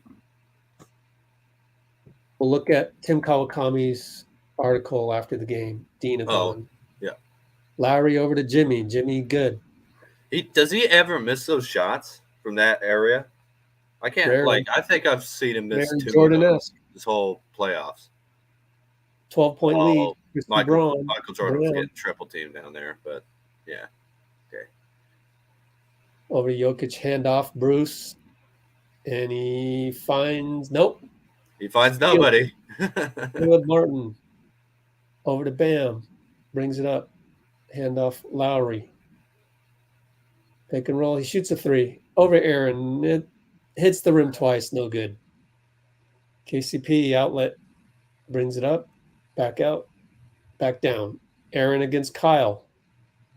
Finds Christian. Good find. And he finishes. Good finish. In traffic. So now it's a 14-point lead by Denver, 230, 229, 228. And it'll be Lowry against Bruce Brown as Caleb comes around. Lowry again, 7 on the clock. This is why I like watching Warriors basketball better. Gabe, late in the shot clock, forces up a banker, no good. KCP is the rebound. And that was damn near a shot clock violation too. KCP bucket with the screen supplied by Jokic. Spo has to call timeout. Yeah, under 2 to go in the third. 16-point lead. 159.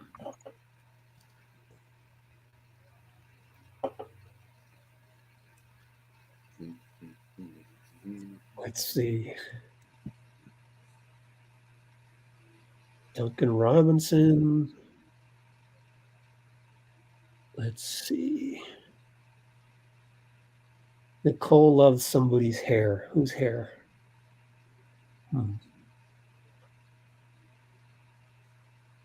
Spolstra? Oh, Aaron Gordon. You were talking about Aaron Gordon's hair earlier. That's got to be it. Oh, yeah. I just wonder how long it would be if it was completely straightened out, or you know what I mean. While I do that, let me log into The Athletic. So for later, we can go. They have a hair thing on The Athletic? Just kidding. Okay. There we go. Am I logged in here? Oh, I am. Oh, you never know, Parth, man. You never know, Parth. Crazy things have happened in blowing a 15-point lead in 12 minutes. You know what I mean? So. Oops. There we go. Gordon's hair. So we'll look at this article later. Close it out later. 33 on the live. Pretty good. Heat was also down double last game. Yeah. It's good that we can just kind of watch this game sort of objectively. I'm going to end that poll. 82 votes.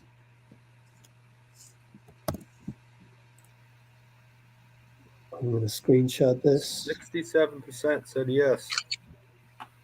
Spolstra hair is the best. Spolstra's? Huh. I can't even picture what it's like. I know he's got to cut short, though. But you know who's the best in the whole arena? Take a guess. I don't know. Jimmy Butler has some pretty cool hair. Not playing. I'll give you a hint. He's not playing, and he Haslam is rooting for the Heat. No. Oh man, you're gonna hate yourself when I tell you who has the best hair in the whole damn arena. I don't know who. Pat Riley, man. Oh yeah. Oh man. Yeah, the Lecter style, as I like to call it. A rumor back in the day, trade dealer. Oh gosh, maybe Shakira in the house. Khaled, DJ Khaled, another one. It's amazing how a DJ can basically have like certain phrases that are attributed to him now. Oh man, the Well, it's because one. he says them on all 500 of the songs that he's been on. Yeah, exactly. Oh, how cool! Yeah, it'd be cool, but then I don't want it to be like if this doesn't happen, that it would be a terrible thing or anything. We'll see. Draymond is in Cabo right now, so Yeah. I guess he could just. We don't go to Cancun. Zoom. We keep it California, baby. Cabo. Yep. Cabo's California or Baja? Oh, it's Baja California, sir. Oh. Still got California in the name, though. Oh, Cholo knew. Van Gundy. Yikes. Van Gundy. J. Cole, I will say J. Cole, man, he's in my top 5 all-time rappers. He's just amazing. I haven't listened to his stuff. Freaking amazing. And I'm not really even into, rap and hip hop anymore. Every time I hear J. Cole, it's like, wow, that's good. What are you into now, Rich? Nothing. No, I do listen to old school hip hop and rap just because I can. It's plenty. We're in the 1-3-1 zone. Yep. Uh-oh, Jokic got it. Oh, he missed over Zeller. Good job, Zeller. Do whatever you could to make him miss. Yeah. I'm sure he wants that one back.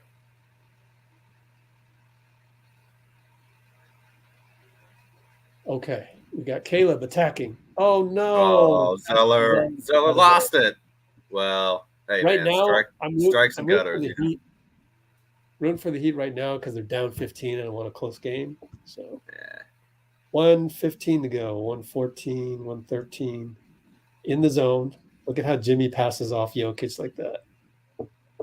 Oh, beautiful. Good cut. That's designed. Good job, Michael Malone. Yeah, Jokic barely even turned his head, and he already knew what was weak side guys. That's just cut. Jokic, but and not stand there to break that zone. Yep. Christian Brown, Jimmy, the rookie. The rookie. Wow, puts him up by 19. Oh my gosh, 47 seconds left. They have to play him more, man. Oh, he's playing a lot. Are they in a zone? Wow, Denver comes back with their own zone. Corner 3, Duncan, good. Makes him pay. Pretty good closeout considering it was a zone as well. Pretty good closeout by Bruce. Yeah, I don't think I would play the zone against the Heat. I would probably back off Butler and try and soft double somebody else constantly. Which is what a pass by Jeff over to Brown, who off the backboard. Shot clock did at someone 5. get 4. Finger on that? Bruce over to Jeff. Oh, they don't know. Put it up. Shot clock violation. They didn't know. Brown and Jeff forgot that the Brown 3 never hit rim. Hit backboard and bounced out. Back out. So 16-point lead. Here they get a chance. Just little details like that can make or break a game, and obviously one game can make or break a series. Like a couple mistakes the Warriors made in Game 4 are probably gonna live in my mind for a couple months here. Because that was really the one to win. Jimmy against Bruce. Lowry creates the switch. They get Jamal on Jimmy. Jimmy attacks. Jumps up, hits it, per usual, 1.4 left. Jamal has how many fouls? 0 fouls. So it'll be a 14-point lead. 82-68 and a Q3. Jokic Murray, man. Really, really coming through today. Percy's really backing up JVG on the Hair. What else? Bruce. It is lettuce. It's lettuce. I never heard that before. Heard that for money, and I've heard melon for head, but never. Oh, head of lettuce, I guess. Yeah. Let's look at Christian Brown. I'm looking at Jeff Van Gundy. 22 years old. Played at Kansas. Man, Kansas is churning out a lot of older draft picks. Like Jalen Wilson is like 22 or something. And the Warriors just had Jalen Wilson out for a workout. I'd still be kind of shocked. So let's look at this board if it's changed at all. I'd heard his name on Tankathon, which is one I like to look at. He was projected there around pick 31 last time I looked, but obviously, NBA draft has changed our pick to Trayce Jackson Davis, Indiana, 23 years old. See, it's making more sense now. Yeah, 6'9" power forward center. Yeah, good. Senior too. Yep.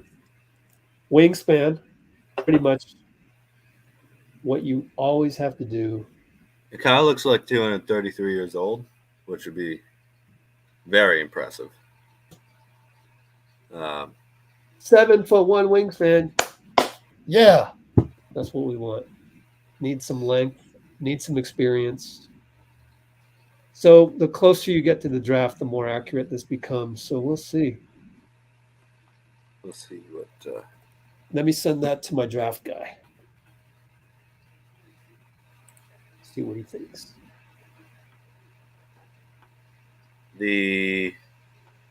Interesting. Yeah. The Tankathon has Derek Lively II going to the Warriors at 19. No. They're late on the news. He's going lottery. It's done. Like, yes, I know. That's the latest intel. But they have Chris Murray only one pick behind. Yeah, Chris is dropping like a stone in this because I've been told because of his concerns about his shooting. But that's where I'm like, again, we're concerned about his shooting. Man, look, if you got a good personality, you're willing to work hard, you have size, and you're a good teammate, I think the Warriors can do something with you, generally. You know, it's like Looney dropping because of injury and concerns about his shooting. Oh, okay. Oh, we're not draft experts though, Dean. So no, I know. I'm just saying, like, that would I understand that, but I mean, Chris, let's see, what's Trayce, BKRef.com, Trayce Jackson-Davis. College stats. Did he even shoot threes? Didn't even shoot threes. I mean, I'd pick Chris Murray before I'd pick Trayce Jackson-Davis because he can. Really? He actually shoots threes. Yeah. Well, there you go. Oh well, we're back. I don't know anything, so at the end of the day, I haven't done any research into the draft, honestly. Ugh. At the end of the day, draft comes. It's all you, Mike Dunleavy. Really, I'm just gonna go with whoever you pick. Because you've done way more research than I have, and I'm pretty sure the way we look at players is probably similar. So I'm good with it. All right, we are back. 11:34, 11:33. Ball went out of bounds, but Bam gets the ball, and Bruce Brown, that's going to be clean. When they committed that foul, it was only 2.5 something. Wow, that's a clean one. Bam is not complaining. Anyway. Looked like a foul to me, but whatever. Baseline inbound. Duncan. Oh, I thought he should have shot that, but maybe Brown was right there. Now Lowry gets it blocked. So, yeah, he should have shot it. I'd rather have Duncan shoot a contested corner three than Lowry fade away with the shot clock winding down. So, missed opportunity there. 11-12, 11-11, 11-10. Jamal. Steal. Gabe, wow, what a steal. Over to Bam, fouled by Bruce. Yeah. Go to the That's how line. that's how you foul on a fast break, man. Wow. Great steal by Gabe. And so far, the Heat have come out more energy here. Good double, trap Jamal. And then, oh man, that's so fundamental. Great steal by Gabe. Yeah, that's where if you're Jamal Murray, go into the two guys trying to double team you. When Oh, they're he that close. definitely left his feet. That's one thing, by the way. Klay's got to improve. Don't be jumping and passing the ball so much anymore. He has kind of a habit doing that. I agree with you. I thought Klay's Okay. playmaking was very good this year for the most part. Even in the playoffs, for some time, the Lakers series where he struggled with the shot in those games, he was getting 4 or 5 assists a game, you know, without getting in other Yeah. people's way in that. At So least the mindset was there. I still can yeah, remember definitely. him. Game 6, horrible shooting night. Fourth quarter, he's attacking. He's again leaving his feet, jumping, but he passed the ball. He had some Kicked really it to the nice feeds, corner.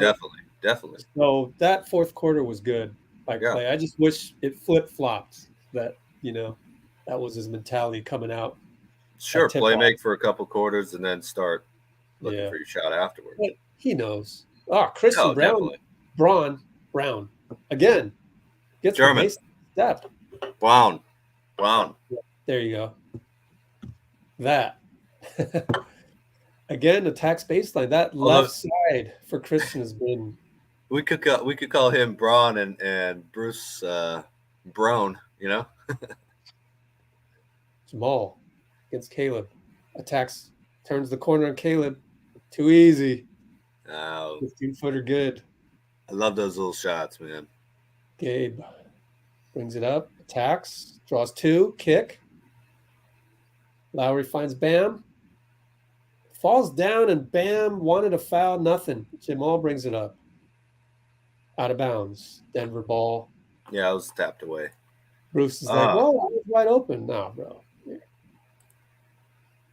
Pecking order, Bruce Brown. Wow, Jamal did forearm Kyle in the back.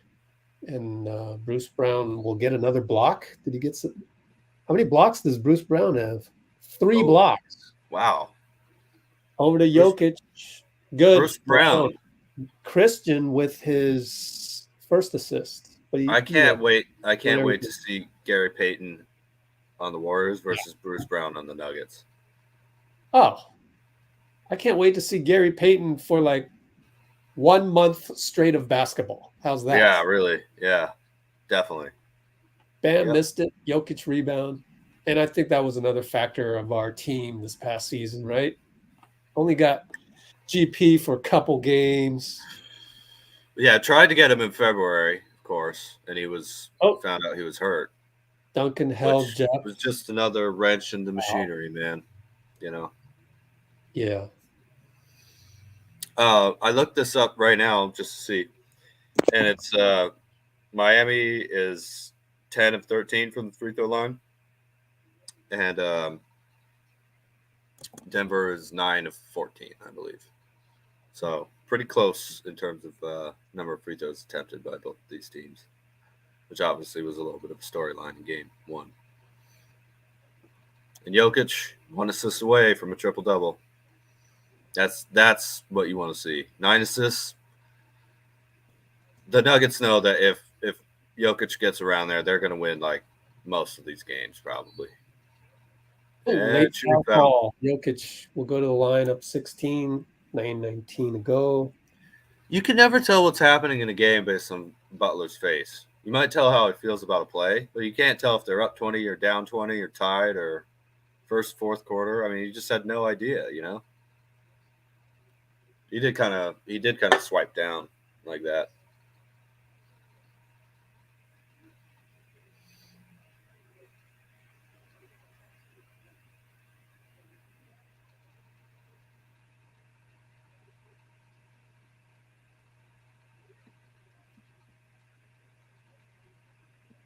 Robotics has some intel on PJD.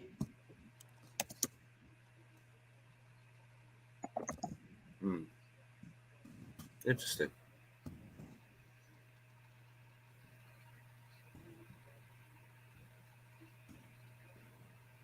at the free throw line. What is your profile picture too? Is that a water park or RNA or what is that, man? Ice? Huh.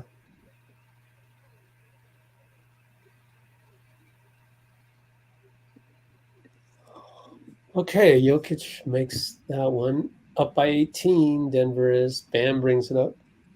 1-on-1 against Jokic. Here we go. To be fair, though, they said Patrick Baldwin Jr., one of his problems was foot speed, too. He's not 23. Lowry, Banker, good. Yep. 9 minutes. 72.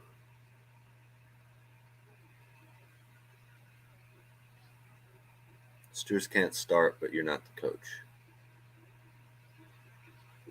Well, I mean, he played so well throughout the. Wow, Christian, what a pass. left side again. Christian and 1. Tony Brown. That was all Murray, though. He made that all happen, man. The Heat are treating Murray like he's Steph. Yeah. What a game. They're constantly double teaming him, which is, I don't know. I mean, I'd love Murray's to see really a shot good. chart. I want to see a shot chart of Christian Brown because everything's left side of the rim. Interesting. He's making a living there tonight. Yeah. Probably generally the weak side, too, I would imagine. All right, Bam brings it up. Handoff, Gabe. Running out of time. Down 19. Gabe misses. Bam misses the putback. Bruce Brown. Over to Christian. Attacks. He's confident and he hits. Golly. Oh, he's talking to the ref, too. Hey, you know who I am. Timeout, Spo. Oh, gosh. 21-point lead. My goodness. Oh, this turned into a blowout.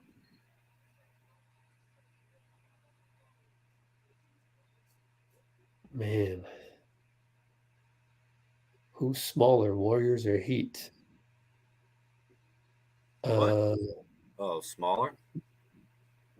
Well, I mean, Strus has the stats. He's got the numbers. Maybe he doesn't. 6'5"? I thought he was taller than 6'5". Okay. Yeah. Well, they've got the Kevin Love, Bam Adebayo front line, so there's that. And they have Zeller off the bench. I would have to say we're still pretty small. I do think we can take either of these teams, though. I really do. Well, I mean, if we had the chemistry 2022, we would have been a lot harder to beat, and we still had a pretty honorable, honorable playoff run, respectable playoff run. Oops. Kevin Love, 6'11", am I right? 6'8"? Okay. Didn't know he was that short. You're kidding me. Wow. Did not know that.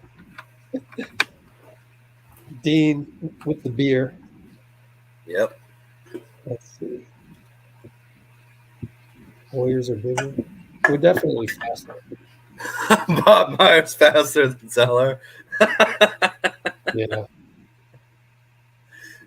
Bruce, man, some of the stuff you say just cracks me up, man.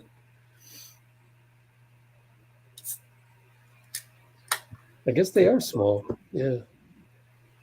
I'll chalk it up towards they just want to hate on Steve.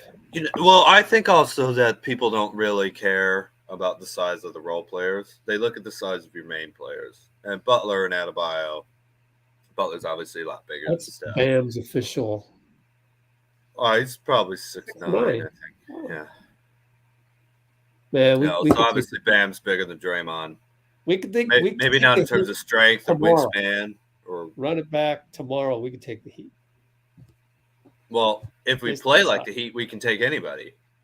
Yeah.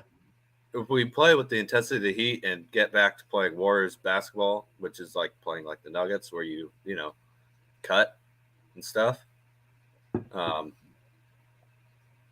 Yeah, I like our chances against the Lakers.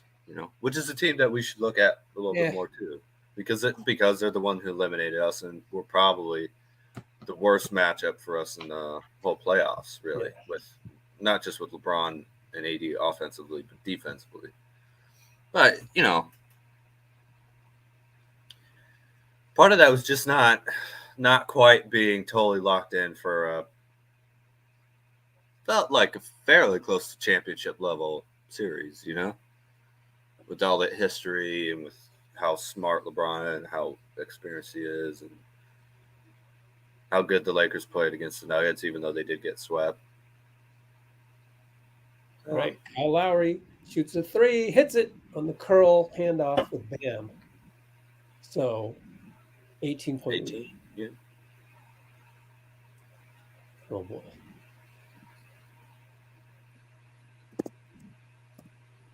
Man, NBA players these days, they just pick up their dribble for anything, huh? Really? Why? How does that help? I missed that play. Lowry misses a 3. Bam rebound. Reach in by Jokic. Is that 4? Let's see. Third foul. Oh, okay. That's fine. Fourth quarter. Yeah.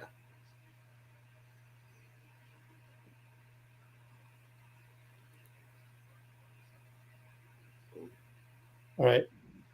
Bam gets the inbound. They're trying to get Jimmy. Christian's all over him. Finally gets the ball to Jimmy with 5 on the clock. Oh, why are you doubling? He wants to pass. And over to Bam. No good at the shot clock buzzer. So 7:29, 7:28, 7:27. Get the ball over the court. 18-point lead. Jamal barely got it over.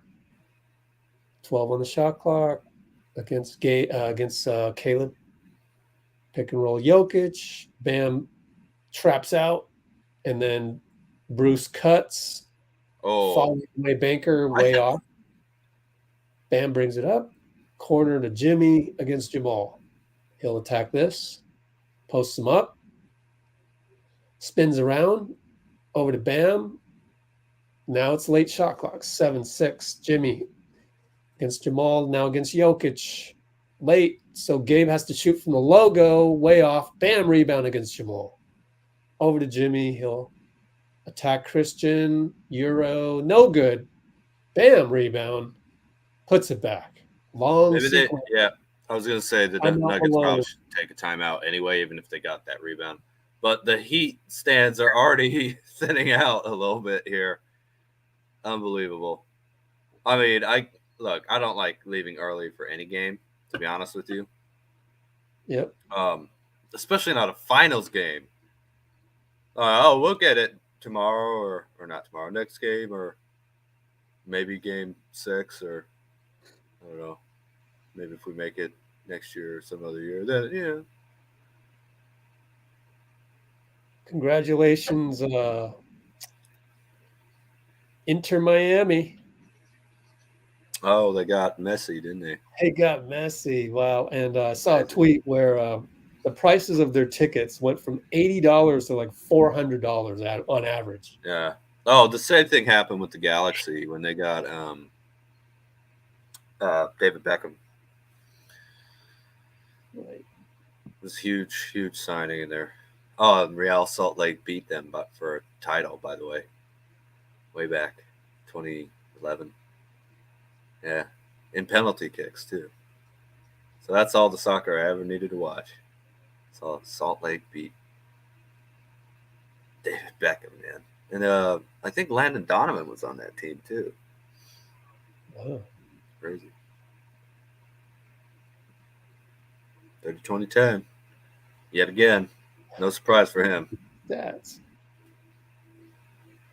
Unbelievable. Absolutely crazy stats. Harder to watch the U.S. politics.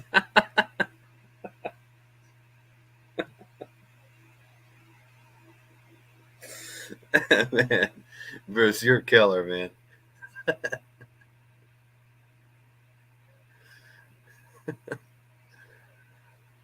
Oh, man.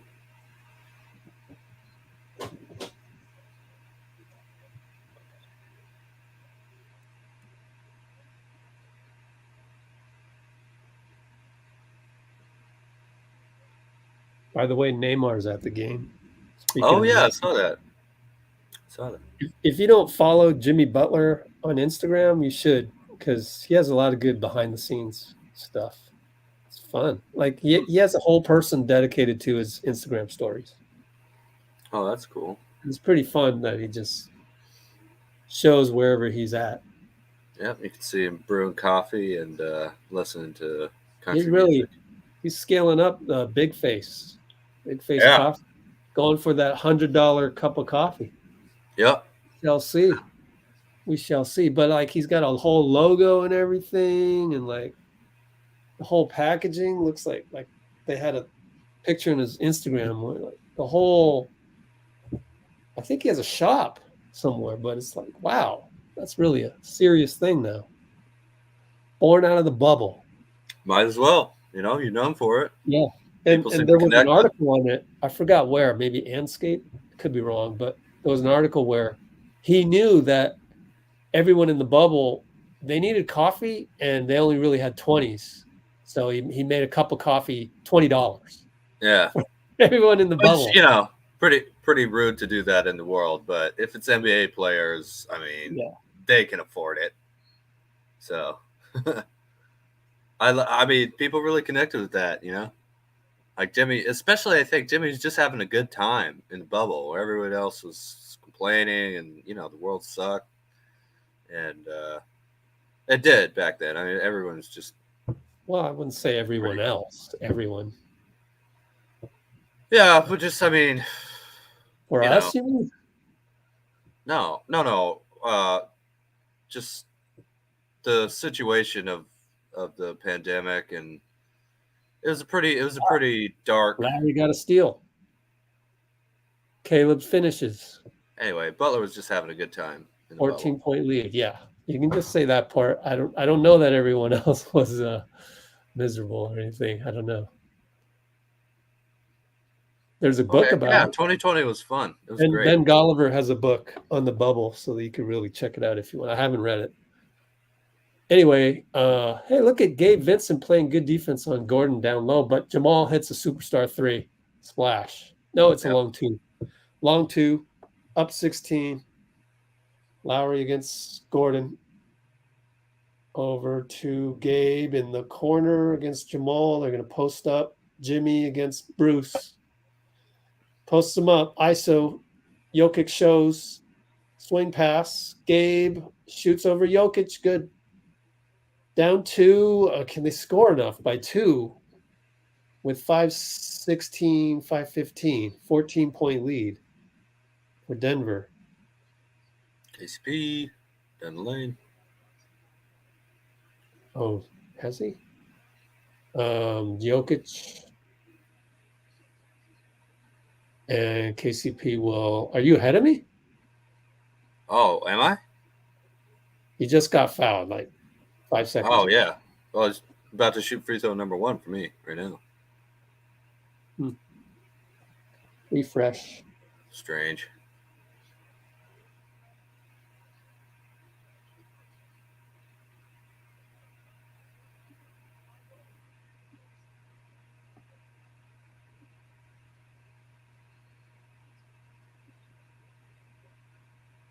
I just shot the first free throw.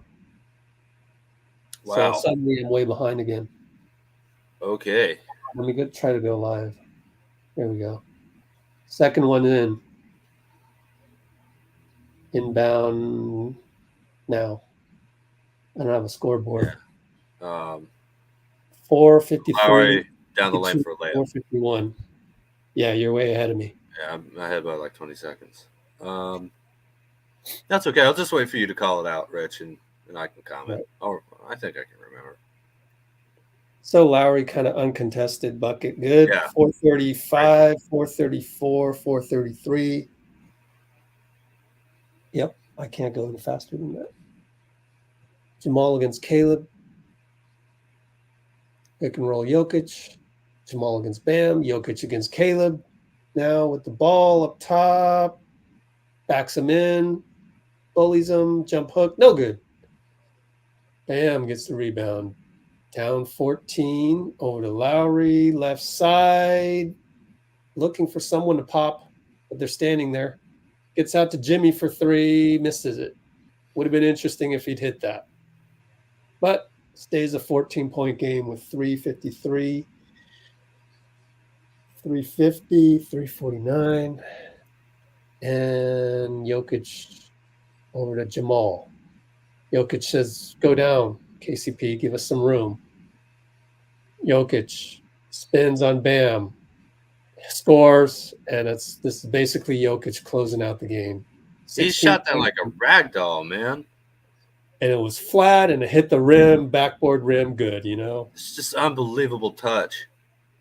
Bam, no good, but they will call a foul. Let me shoot it off the rim, off the backboard, and down. You know how hard that is to do? Like, try and do that in a game of horse. I'm going to shoot it off the rim, hit the backboard, and then have it go back in. That's crazy. Tremendous touch. Yeah, it's unbelievable. Timeout, 16 points. Denver near the Lawler's Law. 99 points. Bingo.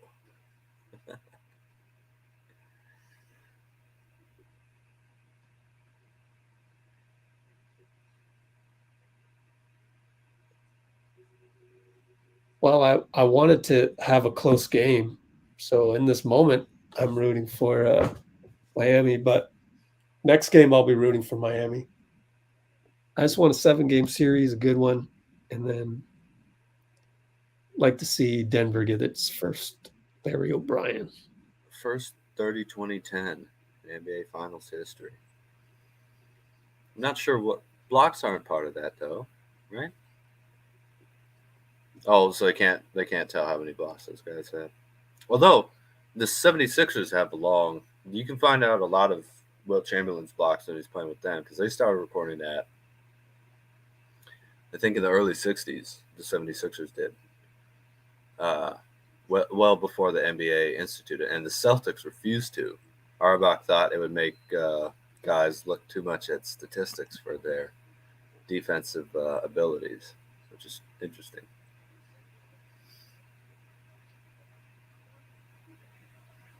He'll burn up the kitchen. Why, you think he's going to turn up the heat?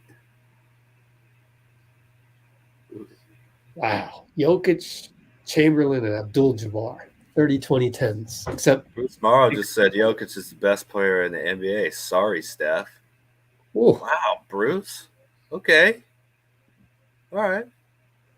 I mean, hey, you got a great argument, but hard to compare. I'm still riding with Wardell, man.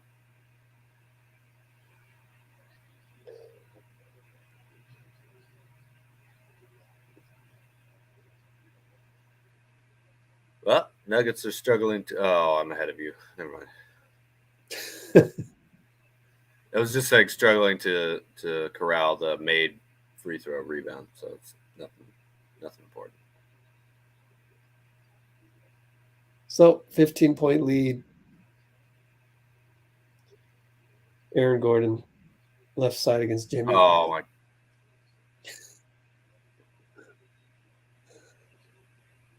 Just say it. You'll see. You'll see. It's just Murray. That's all I'll say. Oh, Jamal with the layup that hits the top of the backboard in. Yeah. And it's a 17-point insurmountable lead. And bam, high post, handoff. Gabe, if that one doesn't go in, you got to bring in the scrubs. And that doesn't go in. Gabe hustles, but Jamal gets the long rebound. 1-on-2. Goes downhill on Lowry. No good. Tipping, no good. Caleb rebound. I guess one more chance to make a shot before it's time to bring in the mop-up crew. Because it's a 7-point lead. Jimmy fouled by Jamal. What do we got? There's something about the finals being every 2 days rather than every other day, where I think it actually makes sense to play your starters around 40-something minutes, 38, 40. The next game is going to be Friday. Is it? Oh, okay. Interesting.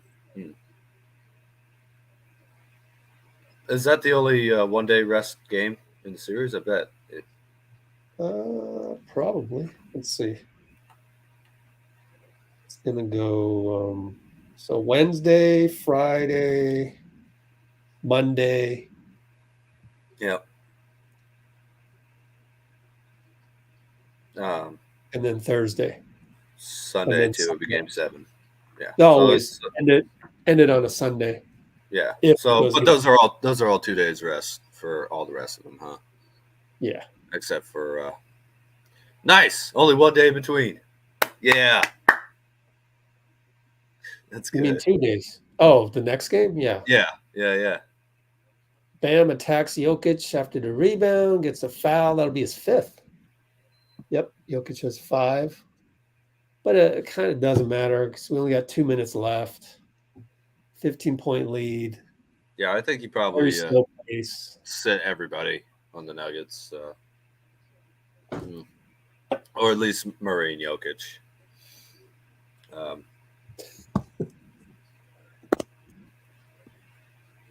Hmm.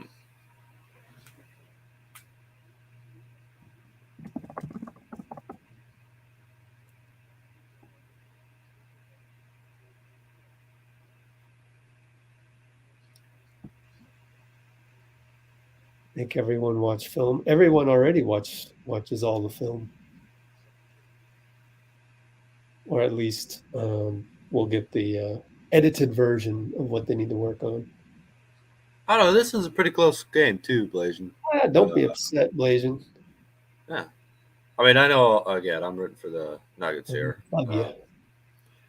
but you know, they just caught fire. Uh-oh. You used the U word. Oh, unacceptable. Jamal stepped out of bounds on the baseline, trying to kick out to Aaron Gordon. So Miami ball, 140 to go. The mop-up crew has come in with Yurt 7 in there. UD giving handshakes to everybody. So yeah, Caleb's still in there. There's Highsmith, Duncan Robinson 3, good. Timeout Malone. 10-point He's game. not happy. Malone's not happy with the concentration level. 10-point lead. Yeah, look, man, you only have to play for 100 seconds. You gave up 3. Come on now.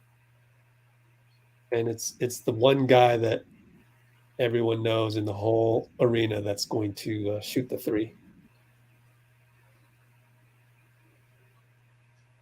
Oh, really? Yeah.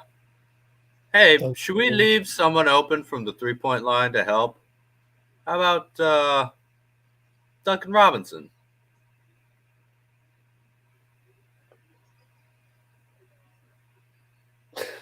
How much did he play this game?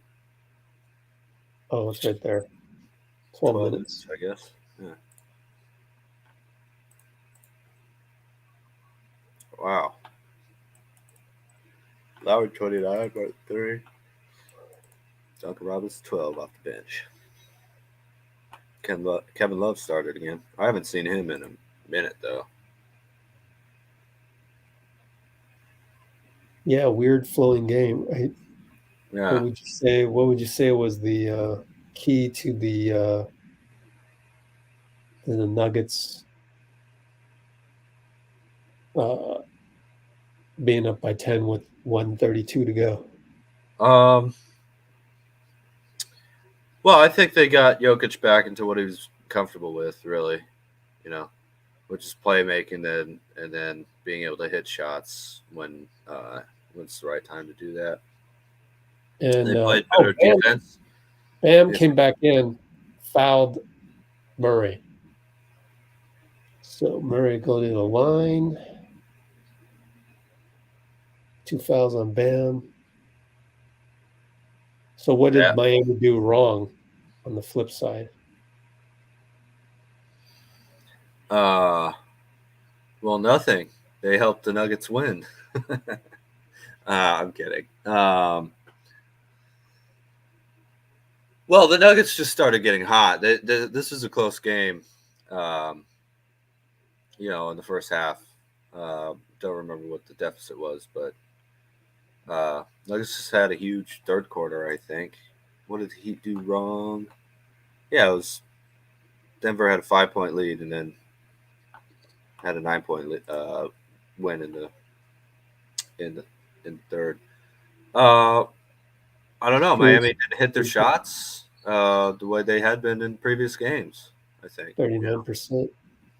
Yeah, 35% three. We got a 3-ball, so Miami's down by 9 with 1:22. Oh, they trapped Jamal. Oh, it's going to be an elbow hook on Jamal against Caleb. Turnover.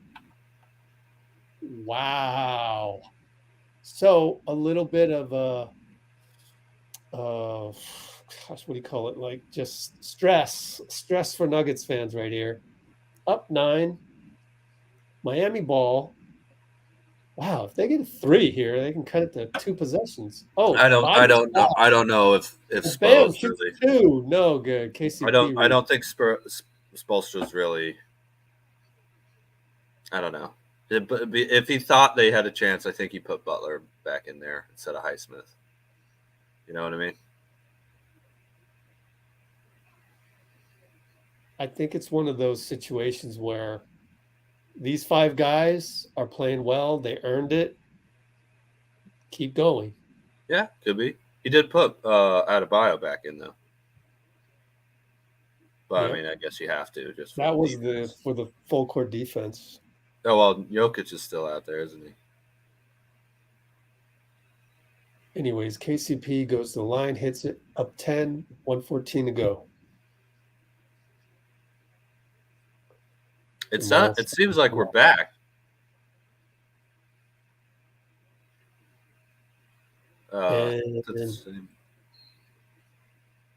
Caleb brings it up. Oh, you mean my stream caught up? Yeah. 109, 108. Caleb for 3. Nope.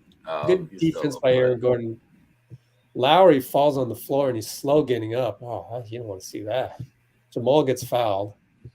Yeah, he does a little Canadian 10-pin on the floor. 102 to go.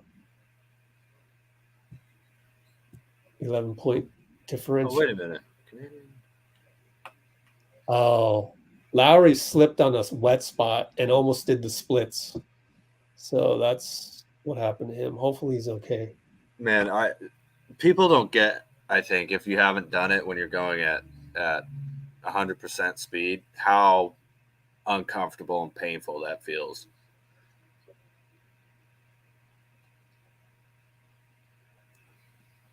All right, so more showing 2013 Game 6. Yep. Ray Allen epic corner 3 off the Bosch rebound. Dwayne Wade, the owner of the Utah Jazz, or one of them.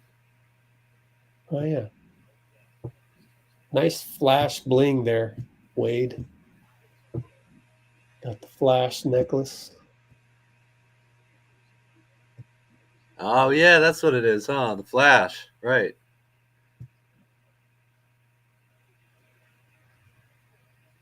Wow, look at those jerseys, man. Tim Hardaway. Yeah.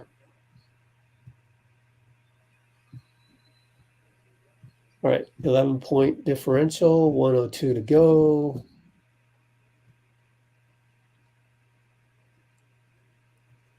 Three championships, 3 Larry O'Briens for an expansion team. That's pretty good. An expansion team? What do you mean? From 1980, whatever it was, 1988, 89. 88, yeah, right. Yeah, it's not too long ago. So that's 35 years and you've got 3 championships. I wonder what kind of clip is that, kind of Larry O'Brien rate is that compared to some of the ones that have more championships? Don't know. Well, what Kobe won in 2010. Lakers and Celtics having like 17 or 18. That's just, I think that's too big of a number. They've been around for longer than 180 years. So, I mean, well, for under 180 years. So. Well, all I was going to say is when Kobe won that, it was the 16th Lakers title in 2010. Well, Kobe and the Lakers won, I mean. And it was the Lakers' 32nd finals. Hey, we get a little UD here. Refs are not allowing him into the game? UD's coming in. 29.8 left. 13-point deficit. Oldest player ever in finals history. I do not think D-Wade looked annoyed. He looked like, multimillionaire on the phone doing some business or calling his family. Sure. Who knows? But anyway. Clayton's in a little bit of an edgy mood tonight. I don't know what it is. I can sense it in your comments. Well, he's rooting for the Heat pretty hard, man. And he feels like he's the underdog here, has to stick up for his team. I get that. Motion graphics to do. Thank you, Mr. Cholo. Have a good one, man. So I'm going to try and get this out before we get back to action. When Kobe led the Lakers to the title in 2010, that was their 16th championship and 32nd finals, which was a quarter of the league's titles and half of all the finals the Lakers had made at that point. And then they made one more since then. Oh, UD took a shot and go in. I haven't gotten to it yet. Probably here against Jamal. Just shoots it and no good. Too hard. Yurtseven offensive rebound. Will shoot it now from 3. Bricked it. And Jamal will rebound and run out the clock. So it's 109-94 final score. Yeah. Good game. Good game, Heat. Nuggets responded, to the. Oh, geez. Jamal got a triple-double. Wow. Ooh. One of the first faces I saw with the Heat walking into their locker room was Birdman. Oh, Birdman's there? No. There's a photo of a bunch of Heat teams, and the first face I saw on one of those photos was Birdman, which is pretty funny. Nah, Jimmy's not limping. I don't think so. Is he limping, or is that his swag? All these guys are walking, with it's a swag slow. Yeah, I think so. Jamal triple-double. 2 guys got a triple-double. That's insane. 2 guys. Wait, Murray got a triple-double too? Yeah. Oh, yeah. Yeah, crazy. Amazing. He played great. Tyler Hero, I don't think he's coming. But we'll see. Draymond said his hand still hurts. He told Roz Golden Wude. Oh, his interesting. hand still hurts. That was the problem? A hand injury? Broke his hand first game of the playoffs. I didn't remember that. I knew he was injured. I just forgot what the injury was. Yeah, it was a shooting hand too, huh? Wasn't it? Yeah. Yeah. So I mean, if your hand still hurts, that's probably not something you really want to mess with. Just because if something happens to it again,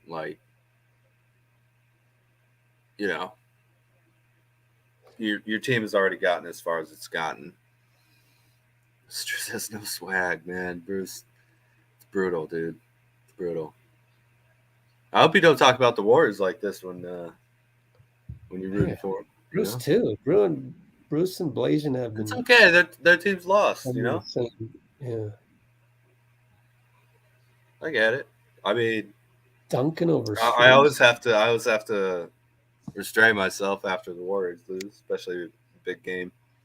From coming on here and saying something too crazy.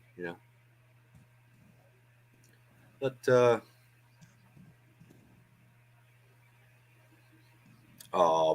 Blasian, man. First and foremost, this is game 3, buddy. It's game 3. Secondly, don't make excuses. Don't make excuses, man. Oh, well, they were banged up. So what? Everybody's banged up, didn't take away from the Warriors title, you know, that we played the Nuggets and they didn't have anybody. Like, that's why they were the 6th seed. It happens. We were banged up. You know, it happens sometimes.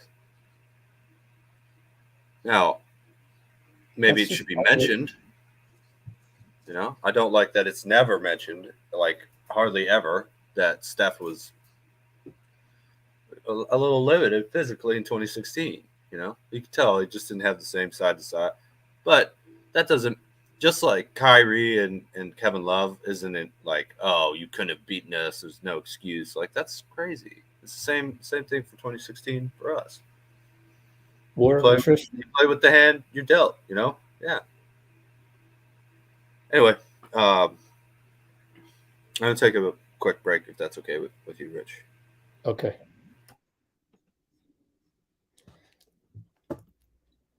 Let's see. We can go through the Tim Kawakami article.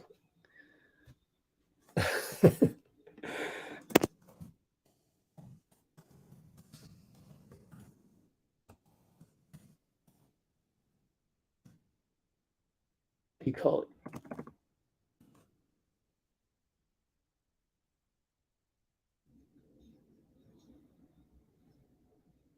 Okay.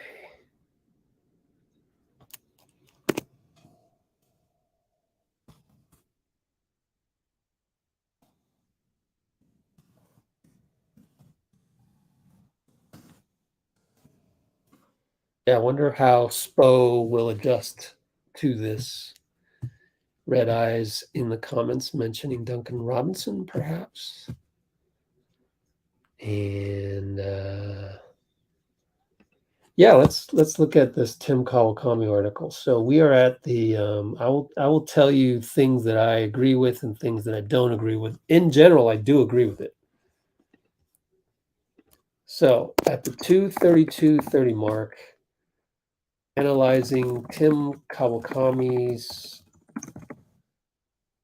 article and the Kerr Poole thing in quotation marks, whatever that means. Let's see. So let's take a look at this.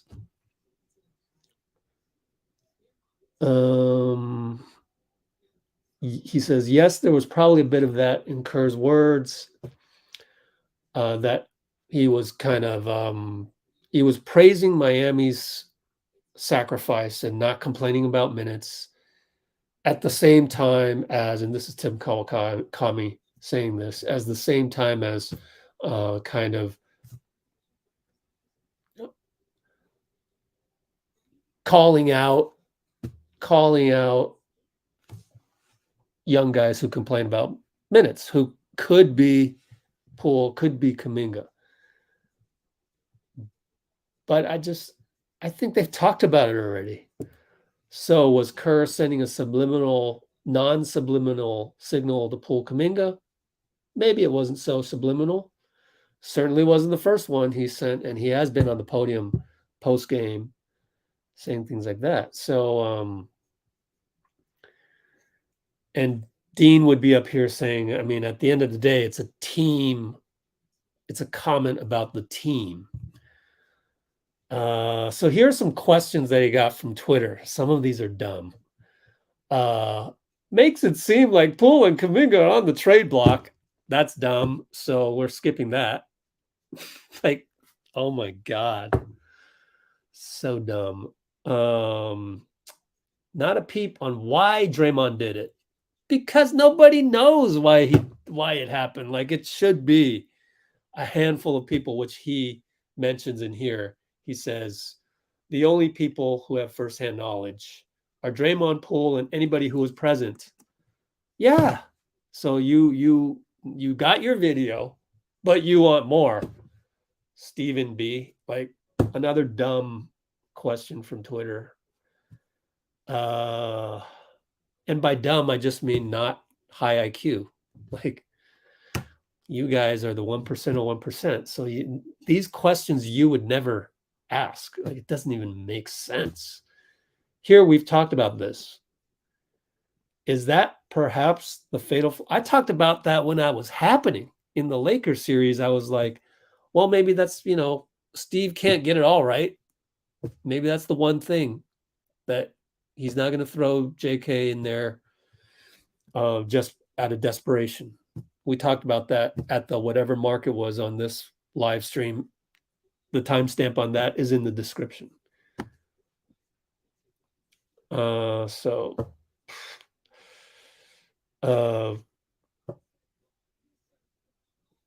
We've talked about that. Let's see. When are the Warriors going to announce the new GM?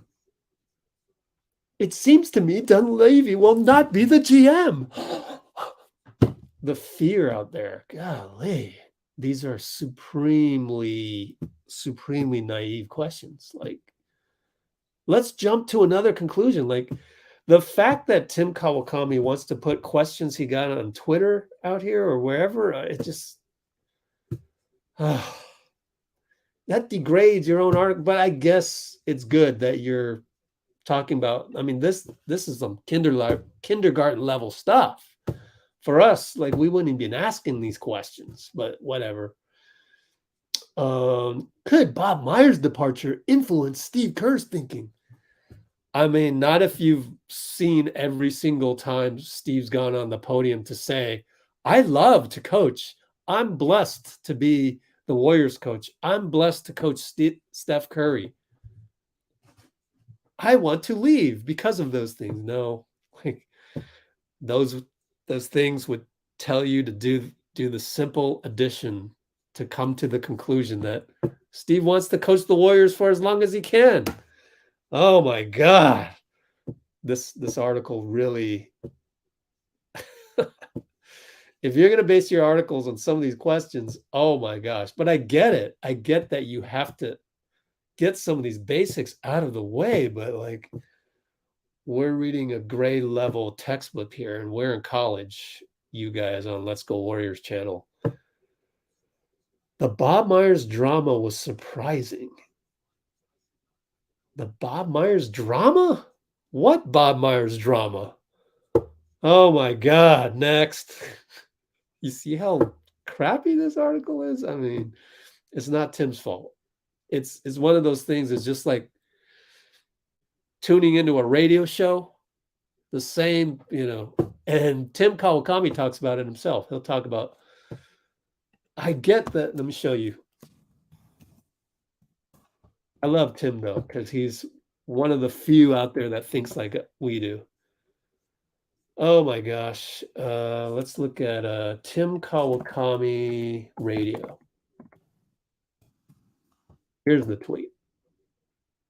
I'm fine with the folks at 95.7 have appeared on that station. But if you think you're pumping up your point by saying any radio host agreed with you that, et cetera, et cetera, et cetera, and right here, the Chronicle ran an article, 95.7 spent hours yesterday blaming JP.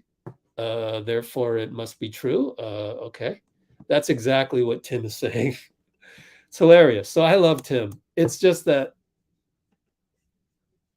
maybe Tim should come to the Let's Go Warriors chat to get better questions. But I think he's doing a service by getting all these dumb questions out of the way and answering them. And he answered them, in a very calm way. So credit to Tim Kawakami, whereas when he goes on Twitter, he's going to roast you for some of these, which is kind of odd. There's been much talk about trading Poole, Wiggins, and Kuminga for an aging star. Oh, really? Much talk. Love to know where. Where's that much talk? Has there been a good question yet? I don't know if there's been one. Playing time opening for Kuminga as a third big. Maybe this is one of the better questions. How can the coaching staff prepare JK to switch and help? And here I'm pretty sure TK references the exit interview that Kuminga gave. So all Kerr wants to do is see Kuminga gets rebounds. Yeah. He said that on the podium, Kuminga did. So cool. Now we got a trade scenario. Wiggins to Toronto for Pascal? I mean, why would Toronto do that? Trade Poole to the Nets. Oh, the Nets would love Poole on a down year, sure. So, and he said the same thing. I don't think any of these teams would agree to that. Yep. What does the league think of Poole? I mean, come on. This guy gets downhill in the half court. The league thinks that Poole is a creative scorer. Yep. I mean, I just, it's not even worth my time to bring up some of these questions. It's ridiculous. But anyways, is there any information? I mean, it's what you think. You think Dunleavy. I mean, here's the key piece that Ivan does not know. Doesn't do his research. 2019, Dunleavy was in the same hotel room as Bob Myers, and they got the sign and trade to get D'Lo for Kevin Durant to still have that salary slot, which we then later turned into Andrew Wiggins. So this question makes it seem like they operate in different rooms. You know what I'm saying? So, another bad question. Let's see. The window for this is winding down. If you were the next GM and asked to sign a true center, what's a true center? Jokic? What do you mean? And Tim, sure enough, jokes. Oh yeah, Victor Wembanyama. Anyways, here's a key one. Andrew Bogut convinced me a while ago that you can't just grab a random decent center, expect him to do well with the Warriors. It takes a very specific skill set. What we've been saying all along. So, anyways, you got a lot of background noise there, Dean.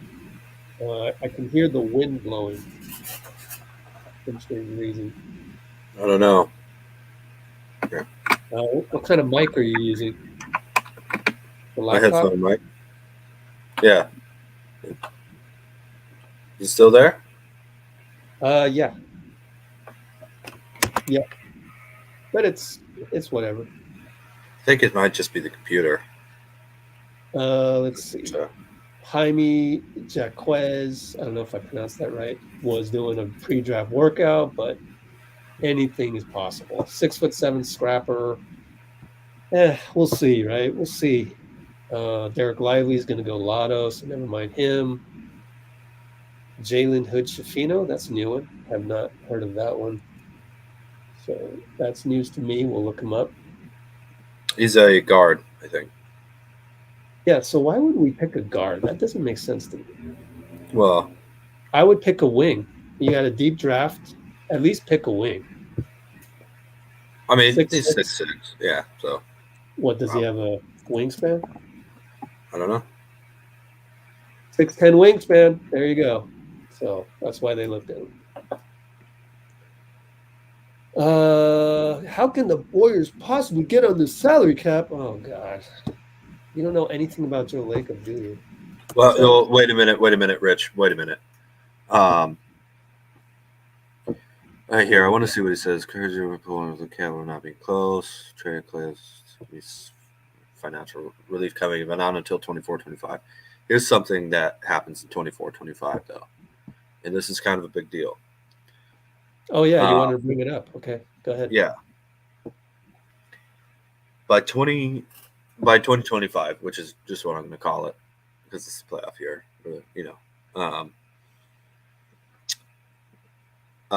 you cannot aggregate salaries together, basically, in a trade. That includes aggregating down, right? So if you wanted to trade, the example used is if you wanted to trade two players making $20 million from your team to another team for another player making 30, and you threw in let's say a minimum contract, you wouldn't be able to do that if you're over the second, if you're in the super tax or you're over the second apron, whatever you want to call that. And you can't obviously aggregate your salaries up either. So it kind of has to be one for one. And I believe it goes down to 100% or somewhere around there. 110%, I thought. No. For the for the second apron teams in 25, it goes to 100. Yeah. Isn't it hard to So do? that, yeah. Hard to make trades that way? Yeah. It's very hard. And it's that really made me angry because all the other rules, I think the other owners want you to be stuck with what you have if you screw that up. Interesting. Yeah. Yeah. So basically they want you to get under the second apron. Yeah. That made me upset because all the other rules I think we could have dealt with just fine. You know? But that one's so punitive that it's just like, and I listened to Keith Smith as well as Trevor Lane on the, it's called Front Office Show, but you know, Keith Smith is great, and both of those guys agreed like this might have been a mistake, and I rarely hear them say something like that. But a couple of podcasts that I like have said it. But when I heard Keith Smith going like, yeah, the NBA went too far, like this is going to hurt one of the biggest parts of the game, which is obviously, you know, the interest in the offseason movement, free agency and trades and everything. What are you doing? Yeah. Yeah. Why? You don't need to do, like, all the other stuff. What is that coming from? I wonder. All the other stuff was punitive, but it wasn't punishing. That's punishing.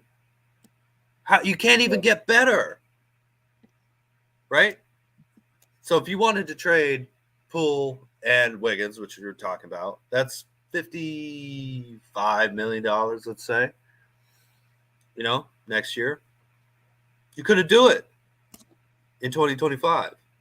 You just can't even do it. You can't trade two players together.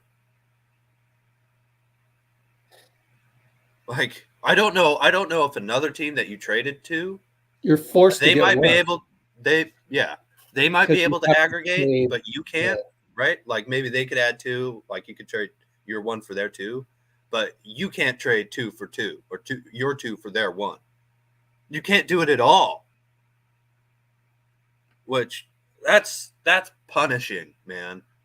That's why the Suns just waived Chris Paul, by the way.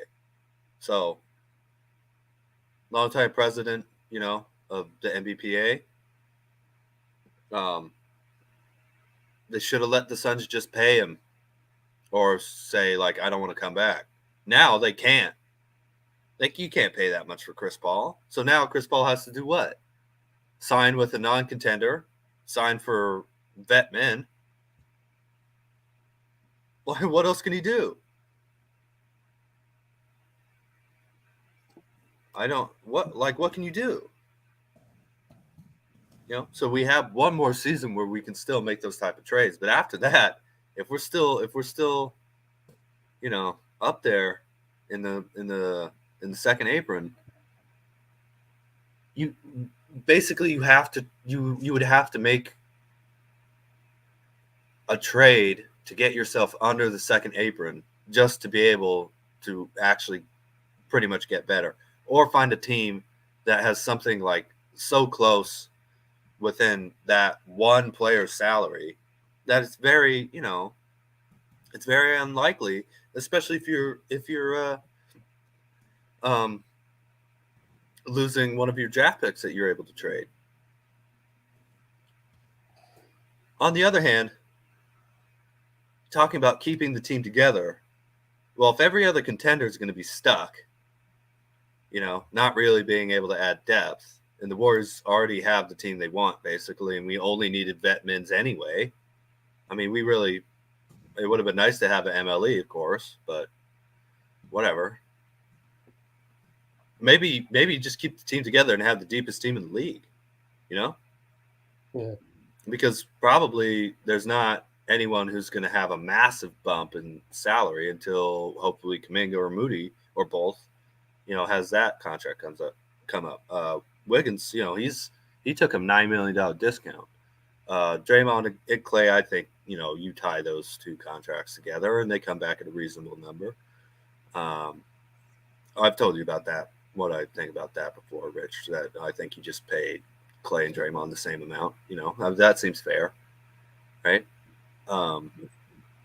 So it could be that it's going to be so restrictive that teams, they only really have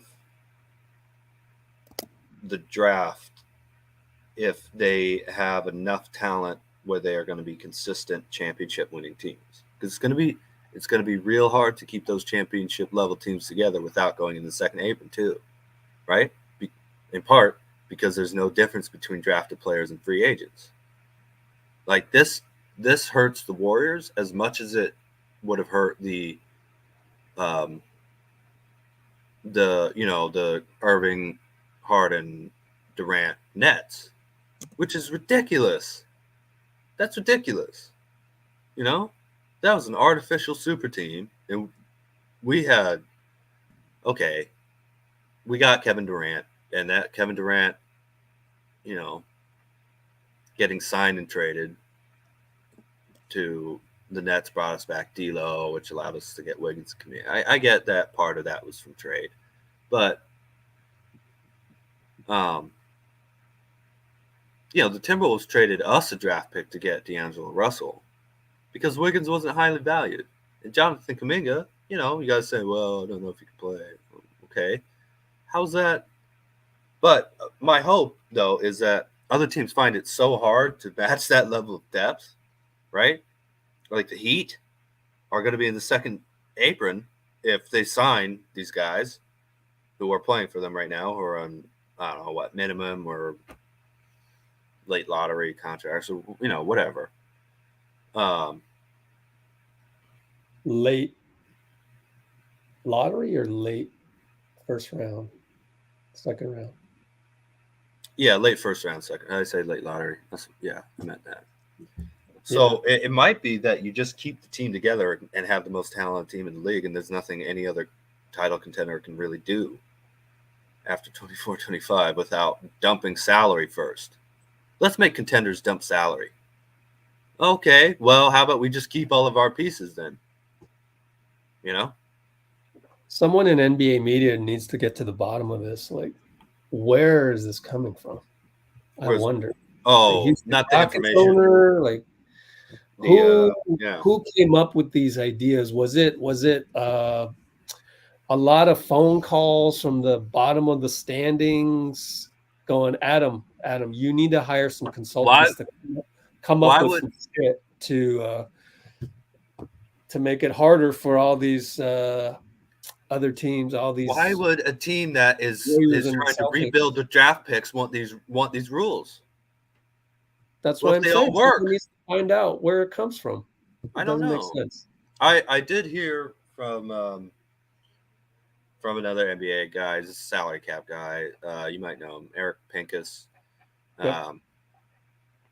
He was saying that one of the problems was Bucks, I think, are running at a deficit. He didn't remember what the number was, so don't take that as fact. It's just what I heard him say.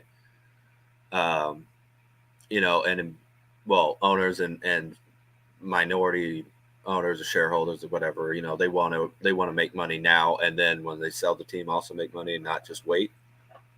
But this was Milwaukee. Yeah, because of the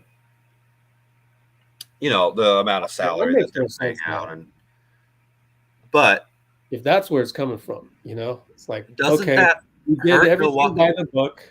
We got a Giannis. We made him a super max, all of that. He's a franchise player, and we're still bleeding. So, Adam, you need to come up with a way where we're not bleeding. But that doesn't help them not bleed. It just makes them. It forces them to get rid of talent. Strange. Which means Giannis might want to go somewhere else, and if he's going to go somewhere else, it's probably not going to be Oklahoma City. Probably be the Celtics or some New York team with the Heat, or somewhere in California. The real problem is that maybe somewhere in Texas, one of the Texas teams. But those are the big markets. Here's turning a bad into the good is that the real problem is that there are not enough owners out there like Lacob and maybe Ballmer. But Lacob was on the phone with Bob Myers 5 to 20 times a day or whatever it was, at least 5. I remember he mentioned that on the podium. And it's like, can I really picture Steve Ballmer on the phone with his GM 5 times a day? He just doesn't love basketball that much, does he? You know? I don't know. He So, seems very excited, but he might have a more so then the anthology. other owners are going to say, oh, that's because they're Golden State and they're LA and like that. So I think a lot of it. I don't mean to cut you off, but just real quick, I think a lot of it is just the owners now having rules behind them. Where like, oh, we can't spend now, because having owners who spend, that's terrible for a sports league, right? Oh wait, no, it's great. That's what you want.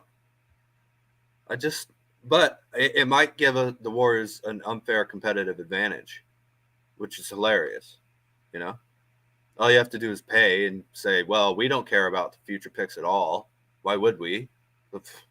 Like we're trying to maximize Steph, Klay, and Draymond. You know, so if we suck in the future, well, we'll save money. That's how this stuff works. That's how it worked anyway. Here's another thing. Why not just keep the old CBA? yeah, so that's Why what I'm not trying just to keep the figure old out. one? Because the Bucks were struck. Well, okay. I mean, That's what I'm trying to figure out. Where did this come from? I get that. I get that one team that is trying to win in a smaller market is, you know, they're running at a little bit of a deficit.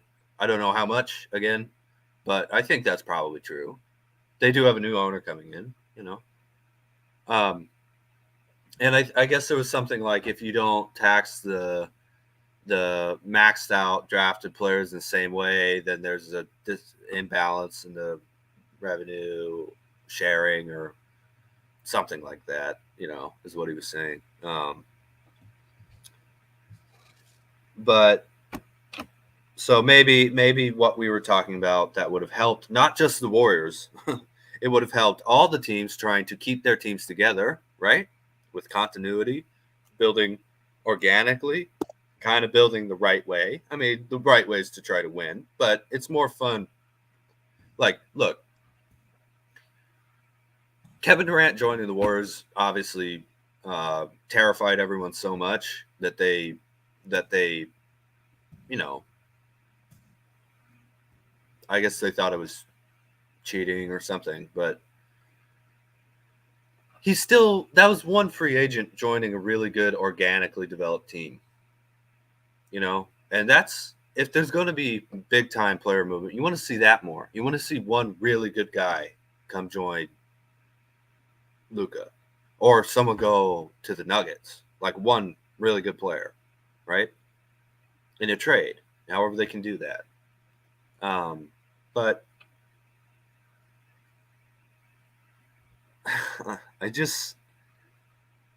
it cut out the middleman. It hurt competitive teams' ability to bite the bullet, because that trade thing, man, that's so harsh. That's so harsh. I don't even know. Like, I was looking at different trades, you know, which again, we'll wait until the finals are over to talk about any of that, because we still can operate under the ability to aggregate salaries for this season going into the trade deadline. But I thought, actually, you know what? I thought these rules were kind of rough, but this is okay. You can find stuff that works, you know? Again, especially if you have a lot of assets like the Warriors. And not saying I would do it or wouldn't do it, but you have to look into that stuff. But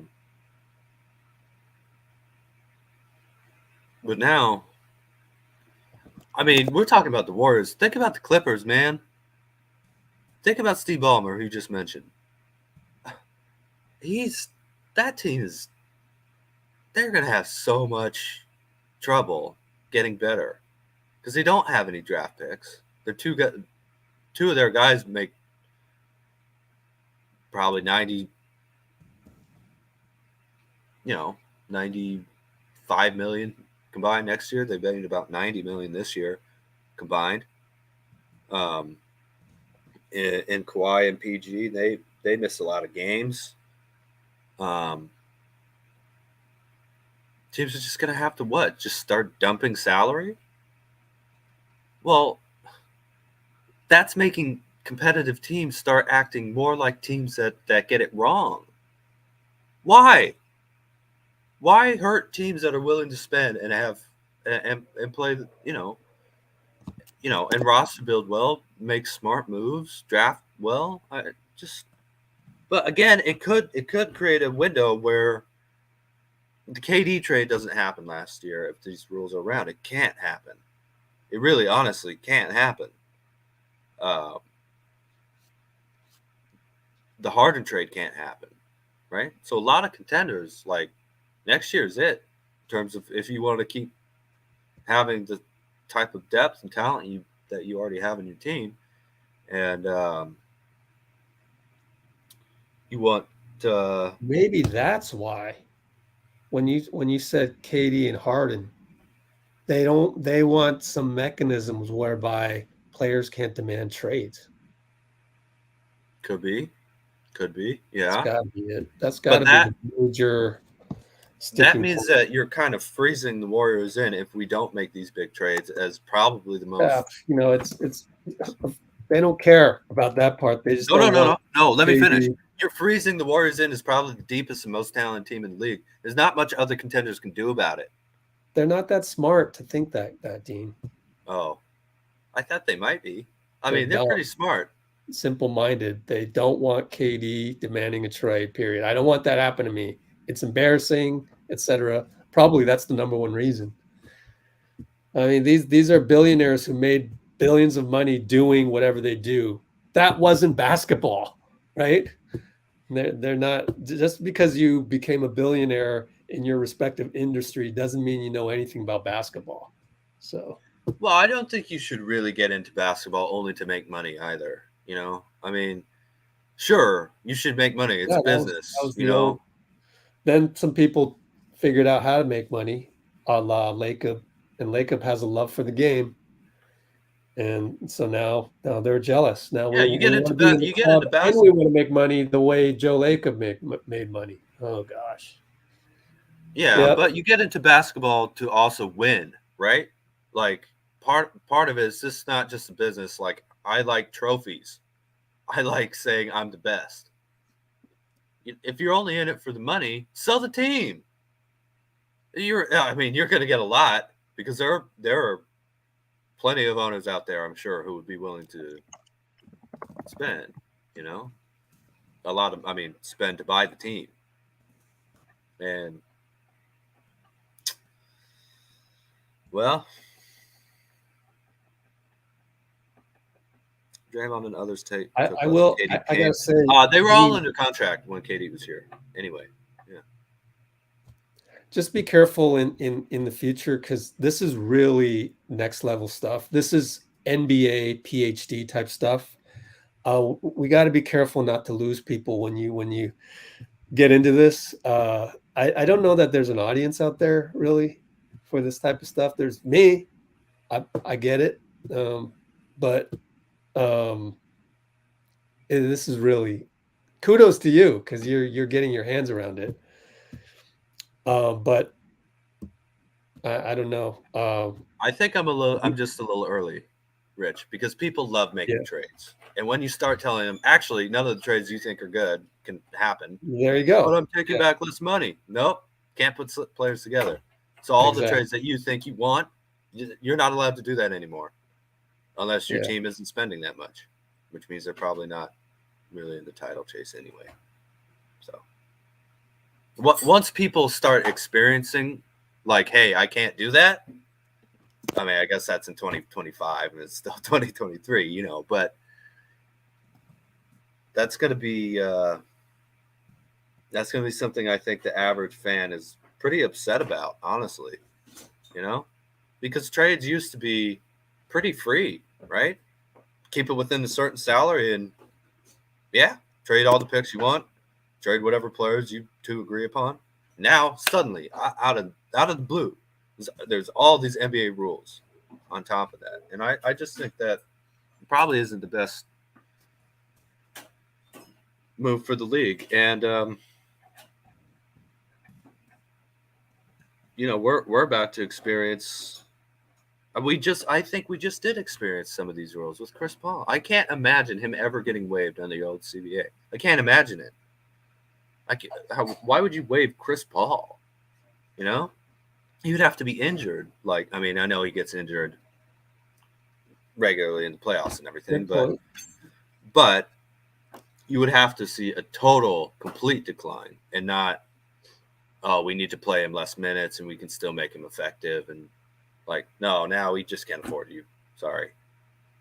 Mm-hmm. You're out. Man. So. Well, he'll have to test the market to see what he can get and stuff. But he wants to win a ring. And all these teams Shams and Woj are saying that there's a chance he could still come back to Phoenix as a free agent. For a veteran minimum, yeah. Right? Mm-hmm. I don't know. I don't think they have cap space. They still have KD, Booker, and Keith Smith did a whole thing on his Twitter. Did he? I didn't see that. Saying that should open up if they stretch out his waive, then his $15 million over 5 years becomes $3 million a year dead cap space, which is manageable. And they would have I think they're under the tax, maybe. But there's a scenario out there where they're under the tax, therefore then they got the non-taxpayer MLE at $12 million. So anyways, it doesn't necessarily mean it has to be a veteran's minimum, but I haven't done the math here if it was the Warriors, I'd do the math. But yeah, interesting. So the cap is what, 123? Or no, it has to be higher than that. Do they show what the 123 cap is? I don't think you'll get that on Hoops Hype. It's kind of, basic table. Might have to go to Spot Track. Yeah. I think we're losing people. Oh, yeah. All right. This is something I feel more comfortable talking about offline, and how we can apply your PhD knowledge on this to some of the more, basic issues that come up, and myth busting. We can myth bust a lot of stuff. So, all right. Yeah, we'll come back to it. So we'll see. We'll see what happens with CP3. But anyway, the next live will be in less than 48 hours. By the way, Moses Moody is on ABC 7 News Bay Area. Maybe what I'll do is transcribe this to see if there's anything good. He's been on their set now for at least 15 minutes. So it must be some good stuff. I'll take a look at it and we'll see if we can turn that into an article. But again, I'm doing I'm moving. So June 17th is the move date. After that, should be able to do some more focus on the Warriors content. So next live, Friday, June 9th. Are you available then, Dean? Let me check. Nuggets Heat at 5:30 p.m. Pacific. June 9th, right? Yep.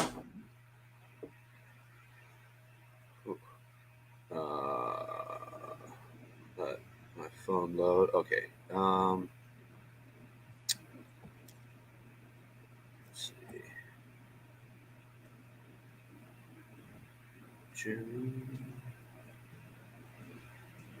I worked that day. Okay, it's gonna be just me. I have to do some load management on my play-by-play. All right. Definitely. No problem. So everybody, we shall see you in 44 hours or so. Yes, sir. Please leave a like on the way out, by the way. We will also get a game 5, so that's good. and that will be Monday. So regardless, have a good weekend, Dean. Definitely. Thank you. You too, Rich. See, Transformers comes out, and then it's The Flash next week. Hey, there you go. I might have to go see that multiple times. We'll have to see how good it is. All right, yeah, Just Us time. Just Us 1, 2, 3. Just us. Go. Thanks, Dean. Thanks, Cholo. Thanks, other Dean. Thank you, and Rich. everything else, Nicole. Hey, game 5 is on Monday, right? Yeah. Okay, I'll be available for that one. Ooh, cool. Cool. Thanks, everybody. See you guys later. Just Us.